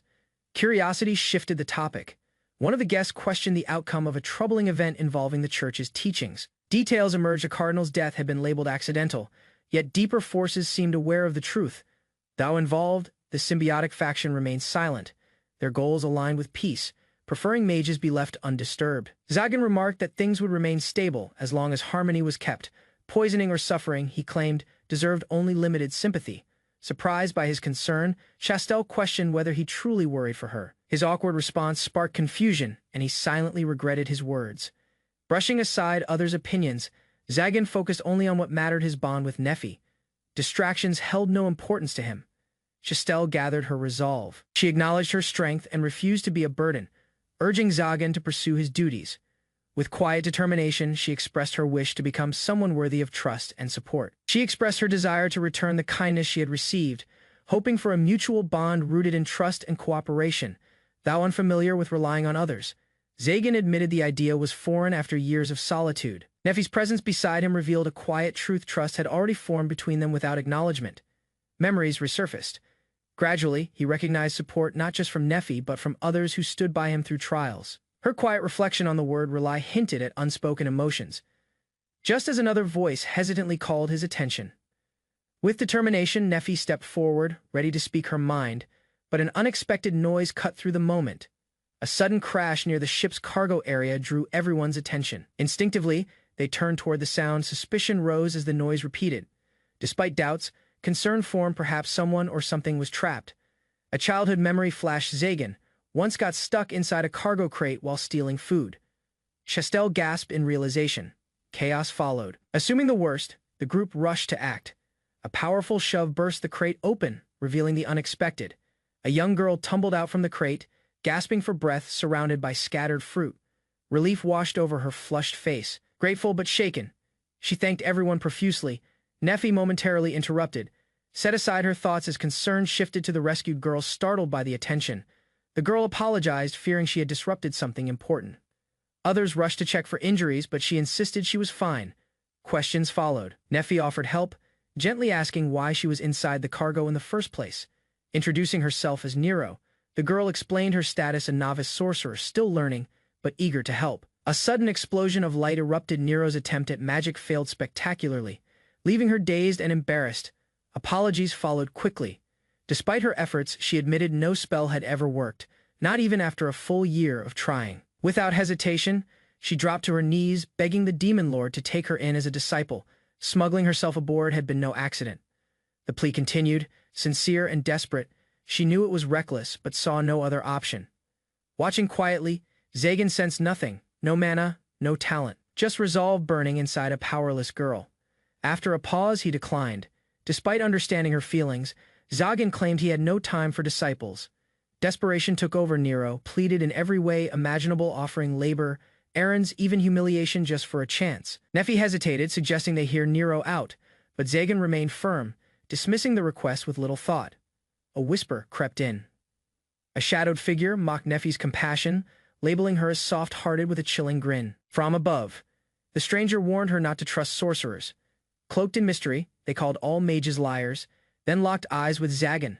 Darkness descended as Gremory appeared, declaring herself a former demon lord candidate, scythe in hand and eyes sharp with intent. Feigning politeness, she mocked the group under a veil of curiosity.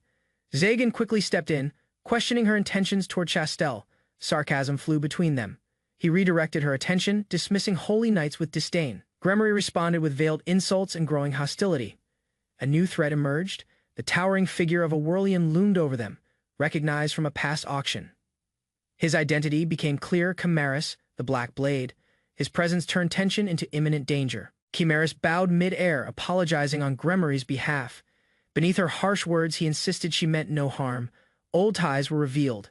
Gremory squirmed while Chimeras pleaded for forgiveness, citing worry over the vulnerable children aboard. His honest confession surprised everyone. Despite his fearsome look, he admitted to leaning on Gremory's strength for quite some time. Things grew awkward. Gremory denied ever confessing, while Chimeras declared his love for animals as the reason for his loyalty. Watching them bicker, Zagan couldn't help but wonder, could the world be calmer if these two truly became demon lords? Chimeras offered a warning, advising Zagan to stay cautious. His kindness, though rare in their world, could be exploited by others. He challenged the idea, stating that kindness didn't belong to demon lords. Chimeras countered gently, affection itself defined that very trait. Pointing to the group, Chimeras called out Zagan's protective feelings toward his companions, equating them to the emotion he denied. Embarrassed, Zagan tried to hide his reaction. He hadn't expected such sincere honesty, especially in public. After a pause, he nodded in acceptance, quietly thanking Chimeras for the heartfelt warning. Chastel noted that Chimeras might have come to protect Gremory, proving there were still decent mages in the world. Zagan reflected on his own belief that mages, unable to live normally, would all eventually become corrupted like him. Yet witnessing Chimeras' actions, he realized not all lost their humanity with time. High above, a mysterious woman observed everything. With all pieces in place, she prepared to begin her true scheme. Under the full moon, Zagan quietly recalled the night he encountered Neffy for the first time. He gestured to the vacant seat beside him, now that the hall had cleared of others, though hesitant at first. Nefi moved to sit when he mentioned offering the spot to someone else. Chastel approached and asked to act at her own discretion, receiving Zagan's casual approval. Attempting to stay close, she was promptly reminded to read the atmosphere, an important lesson for avoiding unnecessary risks. Amused by the irony, Nefi watched as Zagan was teased for lecturing about social awareness. Instead of replying smoothly, he awkwardly offered her a seat beside him with a subtle pat. Surrounded by guests, Nefi admitted her discomfort, finding the situation too embarrassing to accept easily. Quietly, she opened up, expressing how his recent behavior had felt unusually cold toward her. With her eyes cast down, she whispered that his actions felt unfair, stirring quiet tension in the air. Zagan reached toward Nefi's ear out of curiosity, startling her with the sudden touch, rather than resist. She softly gave him permission, her expression calm yet uncertain. He hesitated, surprised by her response, but she confirmed her consent with a gentle nod. As his fingers brushed her ear, he noticed how its texture changed subtly with her emotions. Realizing the intimacy of the moment, Zagan blushed with guilt, overwhelmed by the thought that his innocent action might be far more improper than intended. Zagan panicked as Nefi reacted strongly to his touch, worried he had hurt her by accident. A heavy silence fell between them, both too flustered to speak clearly. From the balcony, they suddenly realized the entire room below was watching. Every guest, from warriors to mages, stared with wide eyes, shocked by the intimate scene. Embarrassed, the pair leapt away from the railing, and Nefi softly murmured a request to try again. Next time, when no one else was around, Zagan was left in disbelief, wondering if Nefi's reaction meant she might allow him to touch her ears again. A maid approached, commenting on their relationship and offering to serve, but Zagan coldly dismissed her, uninterested in her flattery. Across the room, Nefi quietly reflected on her own place by Zagan's side. Breaking the silence, she stepped forward and told Zagan she had something important to share. Recounting an earlier event, Nefi revealed she had been attacked in Keanodes by a powerful mage whose origins were unclear. Nefi recalled the attacker with a chill, her memory of the encounter still vivid and unsettling. Suddenly, a powerful gust and thick fog swept across the ship, throwing everything into disarray. Confusion spread quickly as the dense mist blinded everyone. Nefi tried to call out to Zagan, only to find her voice silenced. Panic settled in as she realized her body wouldn't respond either. Across from her, Nero approached unaffected, raising even more questions. Strangely immune to the restraints, Nero pledged to protect her. Nefi, recognizing the mysterious figure from her memory, relief washed over Nefi as she saw Zagan again, certain he was safe and unharmed. But the scene quickly shifted. Zagan stood confused as another figure identical to Nefi knelt before him. Shock spread among the group, to their disbelief. Two versions of Nefi stood apart, both seemingly real. Nero tried calling out, but found his words useless. A barrier prevented both voice and sight from reaching Zagan's side. The true Nefi watched the copy cling to Zagan, then suddenly realized with certainty it was her, the same enemy. Seeing the imposter embrace Zagan so naturally, Nefi felt a sting. She had shared such closeness before. Zagan instinctively pulled Nefi back, aware that something was wrong. The situation wasn't just strange, it was hostile. From a distance, Nero pieced things together. If Zagan accepted the copy as genuine, what did that make the Nefi still restrained nearby? Paralyzed and helpless, the real Nefi silently screamed. Though she wanted to cry out, her lips wouldn't move. As the fake leaned in, asking for comfort, Nefi's inner voice erupted in pain, pleading for the illusion to stop before it stole any more of her identity.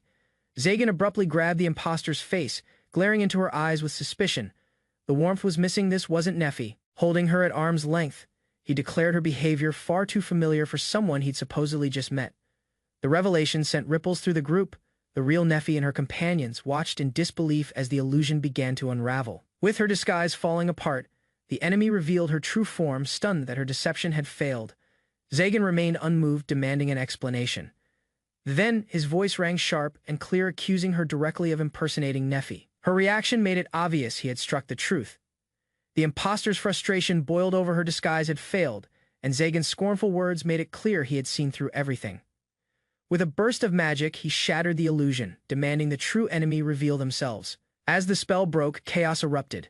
The ship's deck split apart, bodies thrown back, and cries filled the air. The fake screamed in desperation. Her act fully exposed, wooden beams cracked and sails tore as the vessel broke apart under the force of released energy. In the aftermath, Zagan carried Nefi to safety, leaving behind the wreckage and deception that had threatened to tear them apart. Zagan gently asked if Nefi was all right, sensing her distress. She trembled, barely able to respond through the wave of emotion. Tears welled in her eyes, not from fear, but from relief. He had recognized her. That alone meant everything. Meanwhile, a mysterious figure observed from afar, remarking on Zagan's unflinching resolve. The title Demon Lord seemed fitting. Among the masked guests, a cloaked culprit admitted surprise. Their confidence in the deception had been shattered, and now they could only ask when Zagan had figured it out. Calmly, Zagan revealed the flaw. No low magic intruder could breach a Demon Lord's high-security banquet. Footsteps echoed as a new figure approached, breaking the tense silence with deliberate confidence. Revealing their identity, the newcomer declared themselves as Demon Lord Bifrons, asserting control over the ship and marking a new beginning. The elegant hall buzzed with excitement as guests gathered around tables. Suddenly, the piano music stopped, causing confusion. The atmosphere turned tense. A cloaked figure danced across the stage, boldly demanding a song both bright and gloomy. Laughter followed, yet unease lingered. From the crowd, a girl observed the scene, eyes wide, standing beside her. A massive armored figure confirmed her suspicion they were facing the Demon Lord, suspended midair. The supposed Demon Lord appeared more like a marionette than a menace. Doubt crept into every gaze. He turned, feigning offense. Despite the theatrics, his words hinted at unexpected vulnerability beneath the title he bore.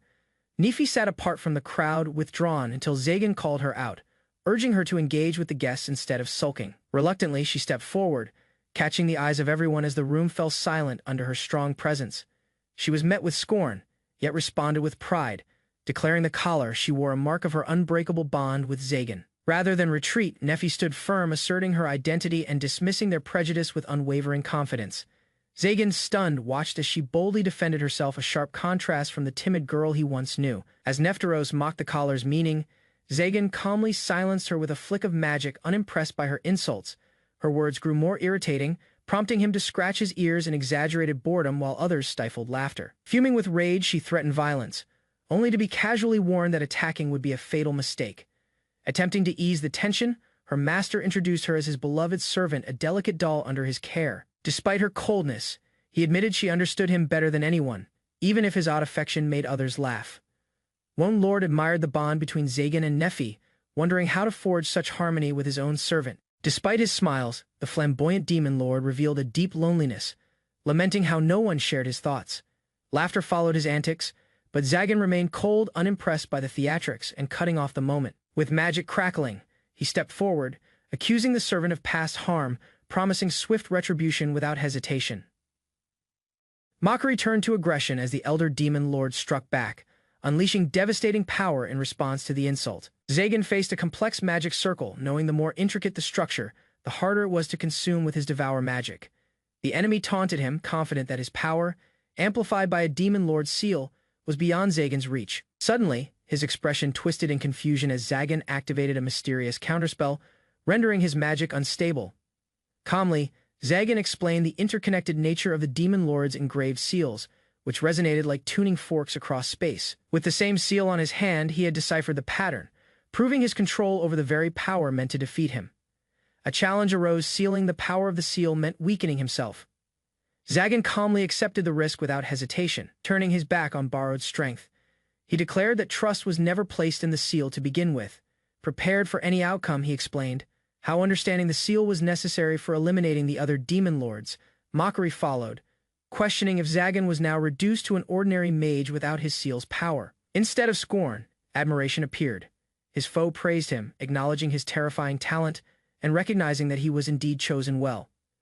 Just as his opponent proposed to end the clash, Zagan cut him off coldly. He wasn't finished yet. Unleashing terrifying magical power, he declared that making Nefi cry was unforgivable. Even endless death couldn't compensate for that crime. With one move, he froze his opponent in place, invoking a powerful language spell meant for only the most serious matters. A sharp reminder followed. Zagan still sought answers about Nefi's connection to the Holy Swords, and this man had them. Feigning calm, the other lords smiled, silently acknowledging that Zagan's wrath ran far deeper than his fists could reach. At last, the elder Demon Lord agreed to listen, calling Zagan humorless, yet admitting the encounter had been somewhat entertaining.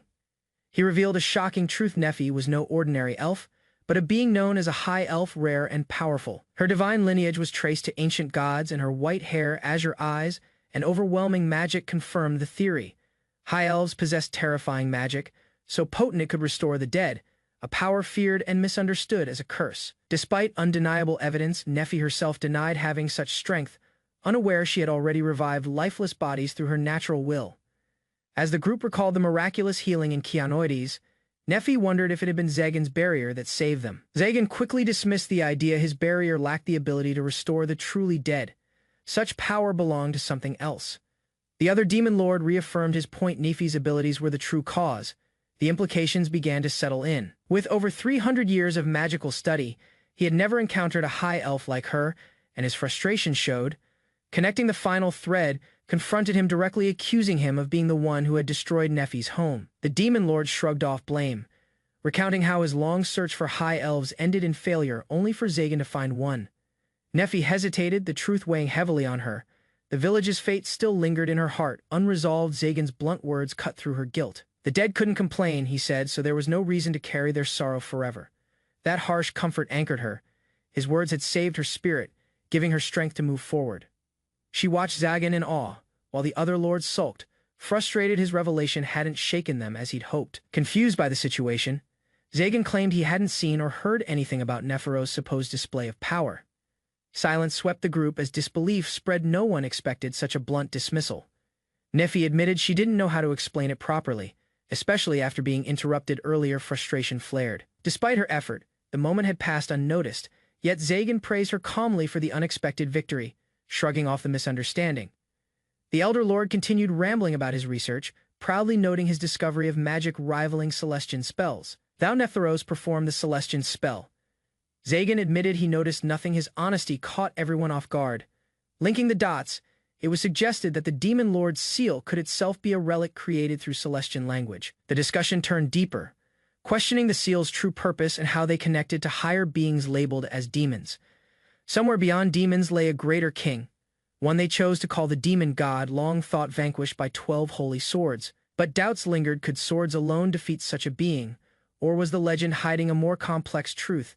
Startling theory emerged. A fragment of the demon god was sealed inside the demon lord's seal. A voice echoed from the shadows, recognizing Zagan as its king and awaiting command, revealing a deeper link: the lake before them. Once a battleground, marked the site where the demon god was defeated in ancient times. For countless years, Nefi faithfully served Demon Lord Bifrons, believing her duty alone defined both her purpose and her identity. Despite never questioning her origin, Nefi treasured every task she completed, because Bifrons always gave her a place to belong. Everything changed after Nefi witnessed another elf imprisoned in miserable conditions, awakening sympathy she had never experienced before. Shock filled her thoughts as the captive's appearance resembled her own, making Nefi realize slaves often suffered unbearable cruelty. Meanwhile, Nefi wondered whether Bifrons intended to claim the imprisoned elf, leaving her uneasy about the uncertain fate awaiting them. Determined to protect the imprisoned elf, Nefi decided to guide her as a senior servant, while rushing toward the collapsing prison. Unexpected joy spread through Bifrons after discovering the rare high elf he had searched for, treating the captive as his greatest prize. Realization struck Nefi when she understood Bifrons had never sought someone like her, leaving her questioning her own worth and purpose. Resentment replaced compassion as Nefi's growing jealousy ignited, transforming her sympathy for the captive into bitter determination. Eventually, the mysterious high elf vanished after another demon lord attacked the village, leaving Bifrons without the person he desperately desired. Anger consumed Nefi as she blamed Marcosias for the high elf's disappearance, believing his actions had destroyed everything she hoped for. After the incident, Nefi convinced herself that Bifrons would treasure her more because the missing elf could no longer return. Unexpectedly, the high elf survived and found happiness elsewhere, leaving Bifrons quietly mourning while Nefi sensed his lingering regret. Jealousy refused to fade, driving Nefi to believe erasing the high elf forever would finally free Bifrons from those lingering feelings. Suddenly, Nefi launched a devastating attack, determined to carry out the desperate plan born from years of resentment and envy. Shock froze Nefi as her attack was suddenly interrupted, forcing her to confront emotions she could no longer suppress. Overwhelming despair consumed Nefi when she believed she would never earn Bifrons' affection, while the high elf still existed.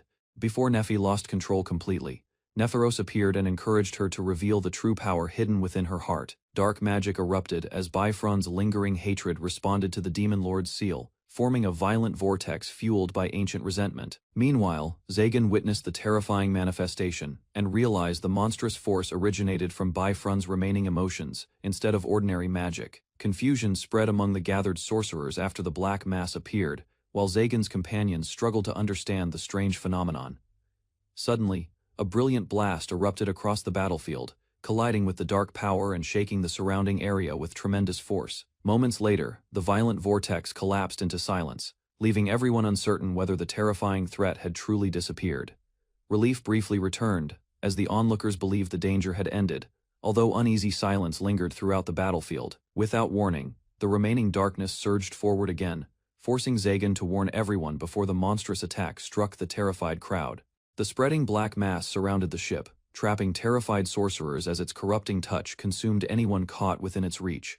Horror spread through the survivors after one victim disappeared inside the creature, proving the monstrous substance could devour living people completely. Several sorcerers launched powerful lightning spells against the creature, yet every attack barely slowed its relentless advance across the battlefield. Meanwhile, the dark entity continued growing by absorbing magical energy, leaving everyone shocked that ordinary sorcery only strengthened the terrifying monster. Desperate panic erupted among the fleeing crowd, but one frightened man still risked his life trying to save his treasured holy sword. Confusion spread across the battlefield when everyone suddenly floated into the air, unable to understand the mysterious barrier surrounding the entire area. Meanwhile, Nephtheros cheerfully revealed the chaos had only begun, while Zagan prepared himself to protect everyone from the unfolding disaster. After understanding the barrier trapped every magical force inside, Zagan realized destroying it would disperse the dangerous energy and save countless lives. Quickly organizing his allies, Zagan ordered Nephi to fly independently before carrying another companion away from the spreading corruption. Finally, a tremendous explosion erupted below as the barrier shattered, releasing the imprisoned magic and shaking the battlefield with overwhelming force. Zagan noticed the black substance ignored ordinary magic, yet its touch unexpectedly reacted after striking his physical body. Realization came quickly as Zagan discovered the creature had begun consuming the demon lord's seal embedded within his arm. Without hesitation, Raphael intervened and unleashed a powerful holy strike, forcing the corrupt mass away before it completely overwhelmed Zagan. Grateful for the timely rescue, Zagan admitted he might have lost his arm if Raphael had not arrived to help. Meanwhile, the surrounding sorcerers watched in disbelief after Raphael wielded a holy sword, despite existing only as a summoned spirit. Raphael accepted his final battle with unwavering resolve, believing his long journey had reached its destined conclusion at last. Shock spread among the gathered sorcerers after they recognized Raphael, realizing the legendary magician hunter had survived until this moment. Instead of embracing his former title, Raphael declared absolute loyalty to Zagan and willingly devoted himself as his master's trusted sword. Holy flames struck the dark creature repeatedly, yet the corrupted mass regenerated almost instantly, proving purification alone could not destroy it. Zagan considered another strategy, deciding to strengthen his heavenly blaze spell against the creature's mysterious regenerative power. Nephi began chanting an ancient Celestian spell, causing every sorcerer to watch in confusion as mysterious words echoed across the battlefield. Radiant light gathered around Nephi, while the sacred magic declared that broken order would bring disaster upon the land, unless judgment arrived. Surrounded by brilliant energy, Nephi calmly completed the forbidden ritual, releasing overwhelming Celestian power beyond ordinary magical knowledge. Immediately recognized the legendary magic as Nephi pronounced divine judgment, preparing to punish the spreading corruption consuming the battlefield. Nephtheros clung to her obsession with Bifrons, refusing to accept anyone else beside him, despite everything unfolding before her. Determination hardened Nephi's resolve as she vowed never to let Nephtheros surpass her again, regardless of the coming battle. A mysterious celestial woman floated before the moon, offering judgment through sacred prayer. Zagan recognized the ritual as Celestian magic, realizing divine power differed completely from ordinary spellcasting alone today. Sacred beams rained across the battlefield, smashing everything beneath overwhelming brilliance. The devastating hymn spread destruction while every witness watched the impossible attack descend from the glowing heavens above silently. The surrounding mud vanished beneath radiant energy, astonishing nearby observers. Zagan sensed lingering emotions within the hymn. Understanding extraordinary power remained impossible to erase completely with ordinary enchanted swords alone. Listening carefully, Zagan realized the melody resembled Nefi's feelings, yet another presence echoed through every note, unsettling his mind while mysterious memories slowly surfaced before him without explanation whatsoever afterward. Overwhelmed by countless visions, Zagan recognized fragments of Nefteros's memories surrounding him. Hidden truths connected the ancient hymn to her forgotten past, changing his understanding forever as danger continued ahead. Everyone hearing the sacred hymn experienced Nefteros's emotions and memories together. Zagan understood her deepest wish involved saving Nefi while guiding her gently as a caring senior, despite endless suffering. The divine hymn gathered overwhelming holy power, once used to destroy demons throughout the world. Brilliant judgment descended from heaven, covering the battlefield beneath relentless sacred light without hesitation or mercy. Raphael ordered everyone to retreat because the solidifying magic threatened every survivor nearby. Nefteros declared her prayer and sacrifice, preparing to unleash the ultimate divine spell against approaching enemies together. Nefteros released Asterix, sending an enormous pillar of holy light crashing across the battlefield. The overwhelming attack illuminated the sky while consuming everything standing within its destructive path instantly. After the blinding explosion faded, silence covered the battlefield as everyone watched the aftermath cautiously. Zagan, Raphael, and the others searched the devastated area, uncertain whether anyone survived the divine punishment. Nefi watched Nefteros bleed black tears after exhausting every remaining strength. Confused by the sacrifice, she reached toward the fading figure, while Zagan and everyone else observed the heartbreaking moment silently. Nefteros drifted downward beneath the moon as her weakened body lost magical support. Zagan realized the tremendous spell exceeded her limits, leaving her unable to remain conscious any longer afterward. Before anyone could react, dark mud rose and caught Nefteros's falling body. Bifrons calmly explained the creature would consume her because immense magical energy attracted its endless hunger without fail. The monstrous mud tightened around Nefteros, while she struggled helplessly inside its grasp. Zagan rushed forward immediately, refusing to abandon her despite the terrifying danger surrounding the corrupted creature completely. Bifrons smiled after witnessing the Holy Sword's remarkable power, believing the journey already proved worthwhile. Meanwhile, Nefi desperately reached toward the sky, calling Bifrons, while fearing Nefteros's terrible fate ahead. Bifrons cheerfully waved goodbye to Nefteros, treating her desperate struggle as another failed experiment. His cruel farewell shocked everyone while Nefteros reached helplessly from the surrounding darkness without receiving compassion. Nefteros stretched one trembling hand toward the distant figure as the black mass swallowed her completely. Her fading presence disappeared together, with every remaining trace of exhausted strength beneath endless darkness. Ignoring everyone's protests, Bifrons announced he would leave after completing his observations. Zagan carried the unconscious Nefi, while Raphael and the others watched the mysterious sorcerer prepare his effortless escape instead. Before departing, Bifrons admitted he preferred hiding his failures from everyone, despite researching Nefteros for years. His unexpected confession exposed selfish motives beneath his playful smile and confident attitude during departure. Bifrons jokingly wondered whether everyone would forgive him for abandoning Nefteros after saving the failed experiment. His carefree attitude contrasted with the grief surrounding the devastated battlefield and stunned survivors watching silently. Zagan admitted most magicians cared only about themselves, yet he refused to ignore Bifrons' cruelty. Clenching his fist, he promised to punish the heartless sorcerer for abandoning Nefteros without regret. Bifrons welcomed Zagan's challenge with a cheerful smile, showing no fear despite the serious threat. Instead, he encouraged Zagan to survive the approaching danger before seeking revenge against him. Dark mud gathered across the sea, merging into a towering monster resembling an enormous woman.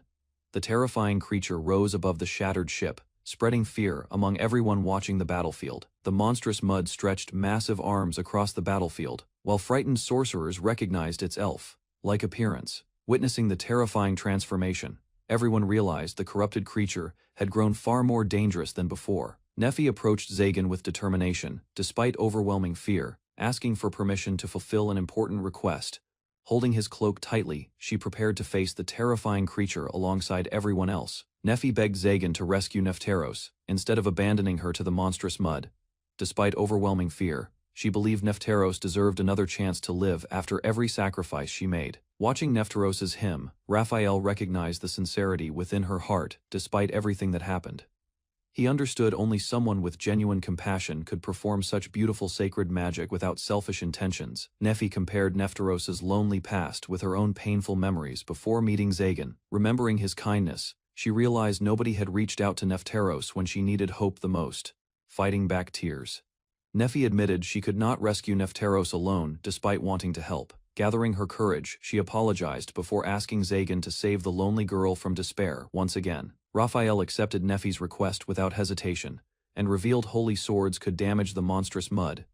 His explanation offered everyone renewed hope while preparing for a dangerous rescue against the terrifying creature ahead. Preparing for the rescue mission, Zagan gathered every reliable ally against the monstrous mud. Fall volunteered her dragon breath, believing its magical flames could burn the terrifying creature and open a path forward. Meanwhile, Chastil insisted on joining the battle, despite losing her holy sword during the previous fight. Trusting greater experience, Zagan summoned Barbados because the veteran sorcerer could protect everyone. Arriving without warning, Barbados carried Chastil, while complaining about being treated like Zagan's servant once again. Her shocked expression revealed she never realized he had protected her throughout the battle. After returning Chastil's holy sword, Barbados teased her with shameless remarks about his personal preferences instead.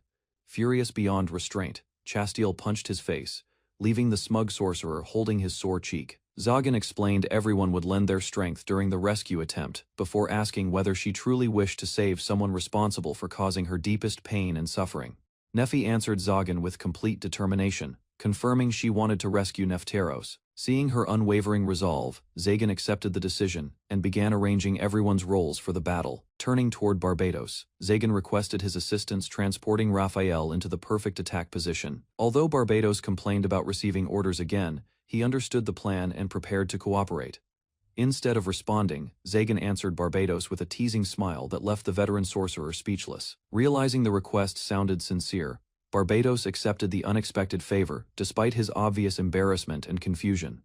Remembering Chastil's earlier advice, Zagan admitted trusting companions sometimes strengthened every difficult battle. Ahead of them, the gigantic mud monster waited while everyone finished preparing for the dangerous rescue operation. Standing before the terrifying creature, Zagan, Nefi, Raphael, Barbados, Foal, and Chastil formed their battle formation. United by shared determination, the group prepared to confront the monstrous mud and rescue Nefteros.